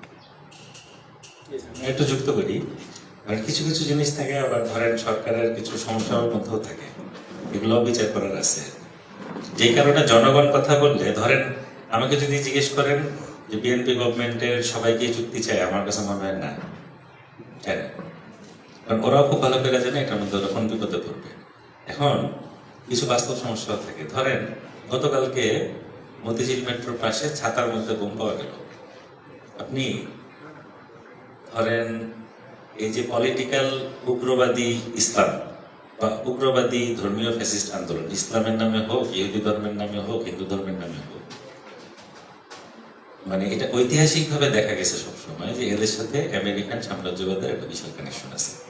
আপনি ধরেন এই পুরো অভ্যুত্থানের পরে হয় কি, অভ্যুত্থানকে অনেকে আওয়ামী লীগের লোকজন বলার চেষ্টা করে এটা হচ্ছে মার্কিন মদতে হয়েছে। ঘটনাটা আসলে তা হয় নাই। সবসময় সাম্রাজ্যবাদে তার নিজস্ব তার তো গেম প্ল্যান থাকে। জনগণ তার 16 বছরের ক্ষোভ নিয়ে নামছিল, সেটা জনগণই ঘটাইছে অভ্যুত্থান। সে ওই ক্ষোভের মধ্যে সে তার মতো করে খেলছে, করে তার মতো কতগুলো গ্রিপ দিচ্ছে। এখন ধরেন এই যে আপনার নানান রকমের জঙ্গি, হাসিনার আমলে কনভিক্ট, যারা আসলেই জঙ্গি উগ্রবাদী গোষ্ঠী, সরাসরি ধরেন সিরিয়াস সন্ত্রাসী লোক, এদেরকে মনে করেন ছেড়ে দেওয়া হয়েছে। এবং নানান সময় আপনি ধর দেখবেন যে যেটার কোনো পাবলিক ডিমান্ড নাই, এরকম বহুত কিছু হচ্ছে বাংলাদেশকে একটা উগ্রবাদী জঙ্গিবাদী রাষ্ট্র হিসেবে দেখানোর জন্য। এইটার আবার ন্যারেটিভ খাবে হচ্ছে ওইবারের বিজেপি, ঠিক আছে? বিজেপি আবার লাভবান হবে, নানান ডাইমেনশনে খেলা চলে আর কি। এখন ধরেন আপনি যখনই দেখবেন নানান রকমের জঙ্গি হামলা বাড়তেছে, আপনি প্রথম সন্দেহটা করবেন যে এই মুহূর্তে মার্কিন গেম প্ল্যান। এই জিনিসটা সবচেয়ে বেশি করে মার্কিন সাম্রাজ্য, এটা ঐতিহাসিকভাবে সবসময় দেখা গেছে। চীনের ক্ষেত্রে জিনিসটা ডিফারেন্ট। চীনের ক্ষেত্রে যেটা হয়, চীন সরাসরি আপনার মানে সরকার বদলে এখন পর্যন্ত তারা যায়নি, তারা যেটা করে অর্থনীতিটা দখল করে, সেটা হচ্ছে ওর আরেক স্ট্র্যাটেজি।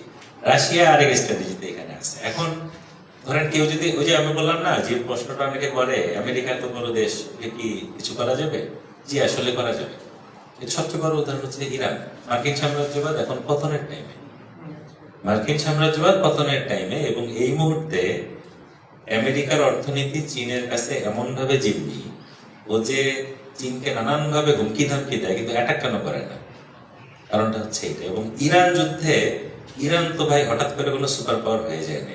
ইরানের এত শক্তি আসবে কোথেকে? বেসিক্যালি ইরানের ক্ষেত্রে একটা ছায়া যুদ্ধ চলতেছে, প্রক্সি ওয়ার যেটা বলে। ইরান সামনে, পিছনে রাশিয়া, চীন, মানে সুপার পাওয়ার টু লড়ে। এবং এই লড়াইয়ে অলরেডি আমেরিকা হারতেছে, এক দফা তো হারছে ন্যাক্কারজনক ভাবে। আবার সে হচ্ছে রাজশরমের মাথাকে একটা করলো না এগ্রিমেন্ট, তারপর আবার এটা মানলো না। তার মানেটা কি? তার মানেটা হচ্ছে যে গ্লোবালি আমেরিকার পাওয়ার কিন্তু কমছে। এবং খোদ আমেরিকার মধ্যে আপনি দেখেন, খোদ আমেরিকার মধ্যে মামদানির মতন একটা লোক দাঁড়ায় গেছে, জোরান মামদানির মতন একটা লোক। খোদ আমেরিকার মধ্যে ডেমোক্রেট পার্টির ভিতরে মনে করেন এমন ভাবে নানান হয়েছে যে ওইখানে একটা বড় বিশেষ সোশ্যালিস্ট মানুষজন, তারা হচ্ছে গিয়ে ডেমোক্রেটিক পার্টি দখল করে ফেলতেছে। নানান ডাইমেনশনে কিন্তু খেলা চলতেছে। সারা দুনিয়ায় উগ্র ডানপন্থার উত্থান যেমন হইতেছে, একই রকম ভাবে এটার পাল্টা প্রতিক্রিয়াও হচ্ছে। সুতরাং এই সিচুয়েশনে আপনি যদি মনে করেন আমেরিকা খুব শক্তিশালী অবস্থা আছে, একেবারেই না। আমেরিকা এই মুহূর্তে তার ইতিহাসের সবচেয়ে দুর্বলতম সময়টা পার করছে। এবং সেই সময়ে ধরেন, আপনাদের একটা জিনিস বলা দরকার, মালয়েশিয়া কি করছে? মালয়েশিয়ার মাহাথির মোহাম্মদ এই চুক্তির পরে মালয়েশিয়ার প্রধানমন্ত্রীর নামে আপনার হচ্ছে রিপোর্ট করছিল পুলিশে। পার্থক্যটা দেখেন, পুলিশে রিপোর্ট করছিল যে প্রধানমন্ত্রী অর্থনৈতিক অপরাধ করছে, আনোয়ার ইব্রাহিম।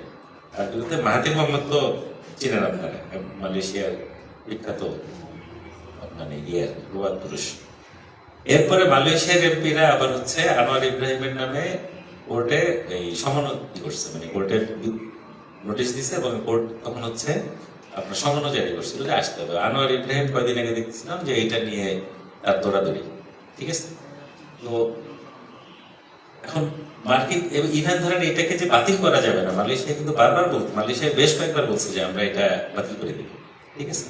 So, এটা যে বাতিল করা যাবে না বারবার যারা বলতেছে, তারা যত বড় দেখাতে যাচ্ছে আমেরিকার সাম্রাজ্যবাদের অবস্থা, মোটেও ভিতরের অবস্থা এরকম না।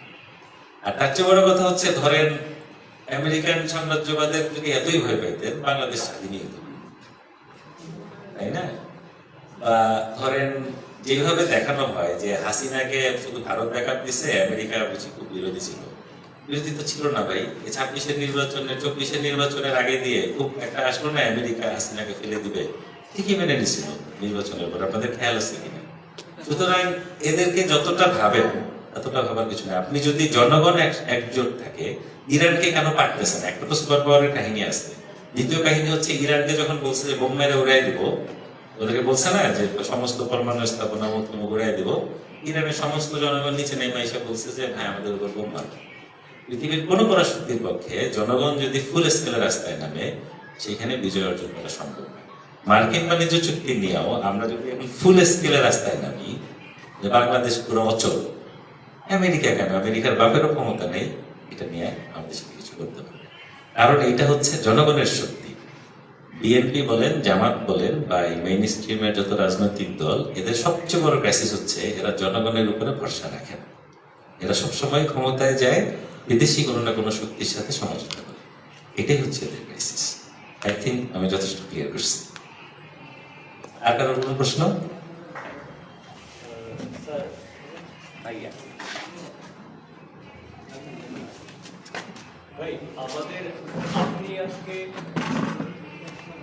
আজকে ছাত্র গণমঞ্চ একটা প্রোগ্রাম আয়োজন করলো, আপনি মহাতাবুদ্দিন আহমেদ আসলেন, কিন্তু যদি আপনি না আসেন তাহলে তো আমরা জানতাম না। আর আমাদের এই দেশে বারংবারই মার্কিন আধিপত্যবাদ হচ্ছে, এরকম চুক্তি নিয়ে বিরত তৈরি হচ্ছে, বিভিন্ন উৎপাদন যেমন বলছিলেন, বিভিন্ন সুপার পাওয়ারের আমরা দাসত্ব করেই যাচ্ছি। তো আমাদের তরুণ প্রজন্ম যদি কূটনীতিক দিক থেকে সতর্ক না হয়, সচেতন না হয়, কূটনীতিক জ্ঞান না রাখে, ডিপ্লোমেটিক বেস পয়েন্ট তৈরি না করে, তাহলে খলিল সাহেব জাতিসংঘের সভাপতি হন না মার্কিনের উপপতি দালাল হচ্ছেন, সেটা তো আসলে বুঝে ওঠা সম্ভব না।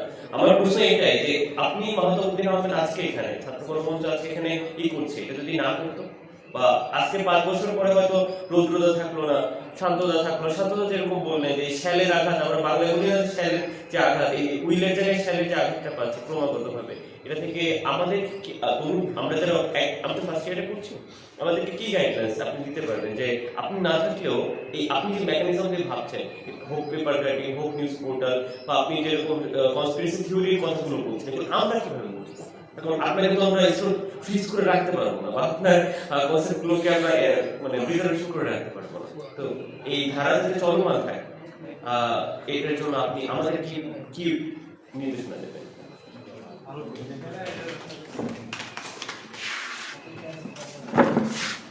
শোনেন, আমি এত বড় মানুষ না যে আপনাদেরকে নির্দেশনা দেওয়ার যোগ্যতা আমার আছে, খুবই ক্ষুদ্র মানুষ। তবে যেটা ধরেন আমার আহ্বান, আমি নির্দেশনা দেওয়ার মতো উদ্ধত্ত আমি দেখাতে চাই না, আমার আসলে যোগ্যতা নেই নির্দেশনা দেওয়ার। এটা যারা শিক্ষকরা আছেন, বয়স্করা আছেন, দীর্ঘদিনের অভিজ্ঞ, তারা নিশ্চয়ই দিতে পারবেন। আমার যেটা আহ্বান, আপনি কি করতে পারেন? দেখেন, যে কোনো একটা সমস্যা সমাধানের প্রথম স্টেপ হচ্ছে সমস্যাটা সম্পর্কে জানেন। আপনাকে জানেন সমস্যাটা। এখন সমস্যা সম্পর্কে জানতে, এখন তো ধরেন ইন্টারনেটের যুগ প্লাস এ এর যুগ। এ সব কথা বিশেষ করে না, এ প্রচুর তথ্য দেয়, কিন্তু ধরেন এ আপনাকে একটা সামারি দেওয়ার পরে আপনি যদি এটাকে যাচাই করা শুরু করেন, আপনি একটা ধারণা পেয়ে যাবেন।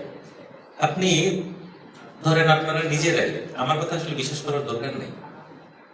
আমি চাই আপনারা, আমি যে আজকে যা যা বলছি, নানান রকমের বিপদের কথা বলছি, আমি যে আপনাদেরকে অযথা ভয় দেখাচ্ছি না, তার সিকিউরিটি কি? কোনো গ্যারান্টি নেই তো। আমি গণমঞ্চের প্রোগ্রামে আসছি দেখে ওরা আমাকে আনসার দেখে আমার সব কথা বিশ্বাস করতে হবে? দরকার নেই। প্রথম কথা হচ্ছে, প্রত্যেককে অবিশ্বাস করেন, প্রতিটা জিনিস নিয়ে প্রশ্ন করেন, চুক্তিটা নিজেই বাইর করেন, পাওয়া যায়, বা US Bangladesh reciprocal trade agreement লিখে একটা সার্চ দেন, আসবে। যদি আপনারা খুঁজে না পান, আমি ওদের কাছে দিয়ে রাখবো, সেটা কিন্তু মার্কিন সাইটে এটা দেওয়া আছে। চুক্তিটা প্রথমে পড়েন। অনেক কিছু দেখবেন আপনি বুঝবেন না, কারণ আপনারা যারা ধরুন অর্থনীতির ব্যাকগ্রাউন্ডের না, বা ইন্টারন্যাশনাল ট্রেডের আইআর এর লোক না, অনেক কিছু হয়তো নাও বুঝতে পারেন। কোনো সমস্যা নেই তো, জাস্ট যে মিনিটে জিজ্ঞেস করেন এটার মানে সুন্দর করে আপনারা বুঝিয়ে দিবে। দেন আরো যান, পড়তে পড়তে পুরো জিনিসটাকে পড়েন, দেন এবার দেখেন যে এটার পক্ষে কারা কি বলতেছে, বিপক্ষে কারা কি বলতেছে, পড়েন। পড়েন মানে হচ্ছে এই সেন্সে যে জিনিসটা জানেন। যখনই আপনি জানবেন, ধরেন আমি যে আপনার সাথে আজকে কথা বলতেছি, আমি বলতে পারতেছি, ধরেন আমি যখন বলতেছি এই বিপদটা হবে, আমি এটা বিলিভ করে বলতেছি। কেন? কারণ হচ্ছে আমি এটা পড়ছি এবং আমাকে যে জিনিসগুলো স্ট্রাইক করছে আমি আসলে ওগুলোই বলছি। যেমন আমি আজকে কৃষি খাতে কি কি বিপর্যয় হবে আমি এটা বলি নাই এখনো, কারণ আজকে এই জায়গাটা ইউনিভার্সিটির কারণে, নানান কারণে আমি একটু সংক্ষেপ করছি, কিন্তু ওইটার আরেক আলাপ আছে। হ্যাঁ, এইরকম আপনি এক 100 রকমের ডাইমেনশন আছে, আপনি এটা জানেন এবং পড়েন, দেন অন্যকে জানান। এটা হচ্ছে প্রথম স্টেপ। সেকেন্ড স্টেপ হচ্ছে আপনাকে এটা বাতিলের দাবি তুলতেই হবে। বাতিল যদি আপনি কনভিন্সড হন যে এটা একটা মহাবিপদ, বাতিলের দাবি তুলতেই হবে এবং এটা বিলিভ করে তুলতে হবে যে আমরা এটা বাতিল করাবো। আমরা যদি শেখ হাসিনার মতন একটা দানবকে ফেলাই দিতে পারি, যাকে মনে করেন একটা পর্যায়ে সবাই বলতো যে উনি প্রাকৃতিকভাবে মৃত্যুবরণ করার এক পর্যন্ত এই দেশ থেকে যাবেন, তাই না? সবাই তো এটা বিলিভ করা শুরু করছে। দেন কি হয়েছে? আমরা সিম্পলি জাস্ট স্বীকার করছি, সিম্পলি ডিনাই করছি এটা মানতে। যখন সবাই মিলে ডিনাই করছি, ঘটনা ঘটে গেছে, আর তো কিছু না। এটাই আরেকটা কোশ্চেন ছিল, আমাদের তরুণকে মিস ইন্টারপ্রিটেশন হচ্ছে না। যেমন আপনি সুন্দর একটা আলাপ আসতো যে আমাদের যখন দুর্নীতি নিয়ে প্রশ্ন হচ্ছে তখনই দিল্লি না ঢাকা, আমাদের ভিতরে অ্যানালাইসিস গুলো হচ্ছে না। তো এই মানে রেটরিক দিক থেকে মানে সার্ফেস লেভেলের বিতর্কটা করছি, আমরা যারা ধরেন চিন্তা ভাবনা চর্চার চেষ্টা করছি তাদের কি ডিমোটিভ করা হচ্ছে না? ওরা তো কোনো কিছু হলেই মানে ভারত বিরোধিতার একটা লেভেল দিয়ে চলে আর কি। এটার প্রশ্নটা করার এই কারণ, আমি সর্ব ধর্মাবলম্বী হয়েও ভারত বিরোধিতার কারণে আমার অধিকাংশ সনাতনী বড় ভাই বন্ধুদের কাছে রীতিমতো কোন ভাষা যে ও তো ভারত বিরোধী একজন মানুষ। তো আমি যখন এই বিষয়টা বলতে চাই যে আসলে ভারত বিরোধিতার জায়গা আদৌ কি আমরা বুঝে করছি নাকি কোনো একটা ন্যারেটিভকে সার্ভ করার জন্য করছি, মানে জুজুর ভয় দেখানোর মতো যে মহামন্ত্র বলে যথা নম্র শিল্প। হ্যাঁ, সেটা তো অবশ্যই। মানে ধরেন আপনারা বিশ্ববিদ্যালয়ের শিক্ষার্থীর কাজই হচ্ছে আপনারা ধরেন ভবিষ্যতে গবেষক হবেন, বড় বড় জায়গায় যাবেন, দায়িত্বশীল জায়গায় যাবেন। আপনার কাজ তো হচ্ছে ভাই রেটরিকে বিশ্বাস করার না, ঠিক আছে? ইভেন সাধারণ মানুষের রেটরিক দিয়ে কখনোই চলে, রেটরিক দিয়ে পেটও ভরে না, কিছুই হয় না। সাধারণ মানুষ 2 দিন পরে বুঝে যায় কোনটা ফাঁপা বলি আর কোনটা আসল জিনিস। তো আমরা যখন ভারতের কথা বলি, 2 রকমের বিরোধিতা আছে। একটা হচ্ছে ভারত বিরোধী, ভারতের জনগণ বিরোধী, ভারত মানে আমি দেখতে পারি না, সব মালাউন, সব হিন্দু, ব্লা ব্লা ব্লা। আরেকটা হচ্ছে স্পেসিফিক্যালি ভারত কোন কোন জায়গায় আমার ঝামেলা করতেছে তার বিরোধী। একটা দায়িত্বশীল অ্যাপ্রোচ, আরেকটা হচ্ছে ভাবাবলির অ্যাপ্রোচ। এই দুটোর মধ্যে পার্থক্য তো করতেই হবে এবং এটা আপনাকে বারবার বলতে হবে। এটা আপনাকে যারা আপনাকে এরকম করতেছে, যারা মতো ভারত বিরোধী, আপনাকে বুঝিয়ে বলতে হবে আমি মোটো ইন্ডিয়ান জনগণের বিরুদ্ধে না। ইন্ডিয়ার নিপীড়িত জনগণ আমার বন্ধু। ইন্ডিয়ার নিপীড়িত জনগণের স্বার্থটা কি ভাই? আদানের চুক্তি করলে ওর কি লাভ? সিম্পল। ও কি এসে সীমান্তে মানুষ মারতেছে? ও তো মারতেছে না। তাহলে এখানে খেলাটা অন্য, সেটা আমারও বলতে হবে। এটাই তো প্রশ্ন করতে হবে। আপনি যত প্রশ্ন করবেন, প্রশ্নের চেয়ে বড় শক্তিশালী জিনিস আর কিছু নাই। শাসকরা সবচেয়ে বেশি ভয় পায় প্রশ্নকে। আমি এখানে অনেক মনে করেন যে কি বলে এটাকে তাত্ত্বিক কথাবার্তা বলতে পারি, কিন্তু আমি সেটা বলতে চাচ্ছি না। আমি খুব সিম্পলি যেটা বলতে চাই, ভাই আপনি কোনো একটা কিছু ফেলতে চান, প্রশ্ন করেন, এমন প্রশ্ন করেন, এমন প্রশ্ন ছড়ান, প্রশ্নের একটা অসাধারণ শক্তি আছে। আপনি খালি প্রশ্নটা ছড়ান, তারপর দেখেন কি হয়। দেন অর্গানাইজ করার তো ব্যাপারটা আছে, সেটা পরের স্টেপ। ওকে, আচ্ছা, আপনাদের যদি আর কোনো প্রশ্ন না থাকে, এবার আমার একটা প্রশ্ন আছে আপনাদের প্রতি, যেটা আমি শুরুতে বলছিলাম। করবো প্রশ্নটা? বলছিলাম না যে আমি আপনাদের সাথে যে বিপদের আলাপগুলা করবো চুক্তির, এরপরে আমি আপনাদের কাছ থেকে শুনতে চাবো যে আপনাদের কাছে সবচেয়ে বড় বিপদটা কোনটা মনে হয়েছে। একটু আপনারা 1-2জন খুব সংক্ষেপে যদি বলেন যে ওই জিনিসটা সবচেয়ে বেশি বিপদ আমাদের জন্য, আপনাদের কাছে কোনটা মনে হয়? 1-2জন যদি একটু বলেন। জি, আমি সম্পূর্ণ আলোচনা লিখে দেখে শুনলাম, বুঝতে পারলাম এটা হচ্ছে আমেরিকা কিভাবে কাজ করতেছে, ওরা কিভাবে খাদ্যপণ্য বা ভেজাল বা ওদের দেশে যেগুলো ভেজাল বিক্রি হচ্ছে না বা বিক্রি হলেও স্বাস্থ্যঝুঁকি কিছু কিছু ঝুঁকি আছে, এগুলো আমাদের দেশে কোনো টেস্ট ছাড়া পাঠাবে, আমরা এটি কনজিউম করবো আর অসুস্থ হবো, তারপর হচ্ছে আবার ওষুধ কিনা লাগবে। জনস্বাস্থ্য হ্যাঁ, এটা আপনার কাছে সবচেয়ে বেশি ক্ষতিকারক মনে হয়েছে। ওকে, আর অন্য কারো? হ্যাঁ বলেন। একটা কান্ট্রি হিসেবে আমরা অন্য দেশের সাথে সম্পর্ক রাখবো, অন্য দেশের প্রযুক্তি, কলা কৌশলী, প্রকৌশলী এনে এখানে আমাদের উৎপাদন করলে যদি আমেরিকার মানে জেন্টি ভাষায় কুরকুরানি থাকে, তো আমার দেশের জাতীয় স্বার্থ এখানে তো চ্যালেঞ্জ হচ্ছে, এটা বলবো। মানে আমার সার্বভৌমত্ব হুমকির মধ্যে পড়তেছে। আচ্ছা ফাইন। আর কেউ? দুইটা পয়েন্ট আসছে, যে একজন বলছে জনস্বাস্থ্যটা সবচেয়ে বড় বিপদ মনে হচ্ছে, আর একজন বলছে সার্বভৌমত্ব কম্প্রোমাইজড হবে, এটা সবচেয়ে বড় বিপদ মনে হচ্ছে। এর বাইরে আর কারো কোনো কিছু মনে হয়েছে যে এটা আমার সবচেয়ে বড় বিপদ মনে হচ্ছে? ভাই আমার কাছে মনে হয় এটা স্পেসিফিক করাটাই আসলে ভুল। হ্যাঁ, আমার কাছে অনেক মনে হয় সবগুলোই প্রত্যেকটা প্রায়। চুক্তি খুবই থ্রেটেনিং এবং প্রত্যেকটা চুক্তি আসলে একটা সাথে একটা কানেক্টেড। থ্যাংক ইউ, ওনার জন্য একটা হাততালি দেন। এই জিনিসটাই আমি শুনতে চাচ্ছিলাম, খুবই ধন্যবাদ। তবে এখানে একটা তবে আছে, তবে এটা হচ্ছে ওনারা দুইজন যে দুইটা পয়েন্টের কথা বলছেন সেই দুইটা কিন্তু আসলেই কম্পারেটিভলি অনেক বেশি বিপদের কারণ। তার মানে এই না বাকিগুলা কম বিপদের, ব্যাপারটা এরকম আর কি। সার্বভৌমত্বটা খুব গুরুত্বপূর্ণ ইস্যু। যেমন আমাকে যদি কেউ পার্সোনালি জিজ্ঞেস করে, আমি কিন্তু ধরেন কোন সবচেয়ে বেশি আগে রাখতে চাবো হয়তো সার্বভৌমত্ব, দেন হয়তো জনস্বাস্থ্য, বা দুইটার সমান। আবার আপনি যেটা বলছেন এটা হচ্ছে সবচেয়ে খাঁটি কথাটা, যে প্রতিটা জিনিসই আসলে এখানে এক একজনের কাছে এক একটা সবচেয়ে বড় বিপদের কারণ হবে। যে কিনা ছাত্র, ওর মনে হবে বেকারত্ব সবচেয়ে বড় বিপদ। যে কৃষক, ও মনে হবে আমার জীবিকা যাবে। যে সাধারণ মানে টোটাল জিনিসটাই একটা বিপদ, বিপদ বিপদ মহাবিপদ। আমরা কয়েকদিন আগে গণতান্ত্রিক অধিকার কমিটির লিফলেটিং এর সময় একটা কথা বলতাম, বিপদ বিপদ বিপদ মহাবিপদ। মার্কিন চুক্তি একটা মহাবিপদ। আপনাদের আর কোনো প্রশ্ন না থাকলে শেষ করতে চাই। সবাইকে ধন্যবাদ, ভালো থাকবেন।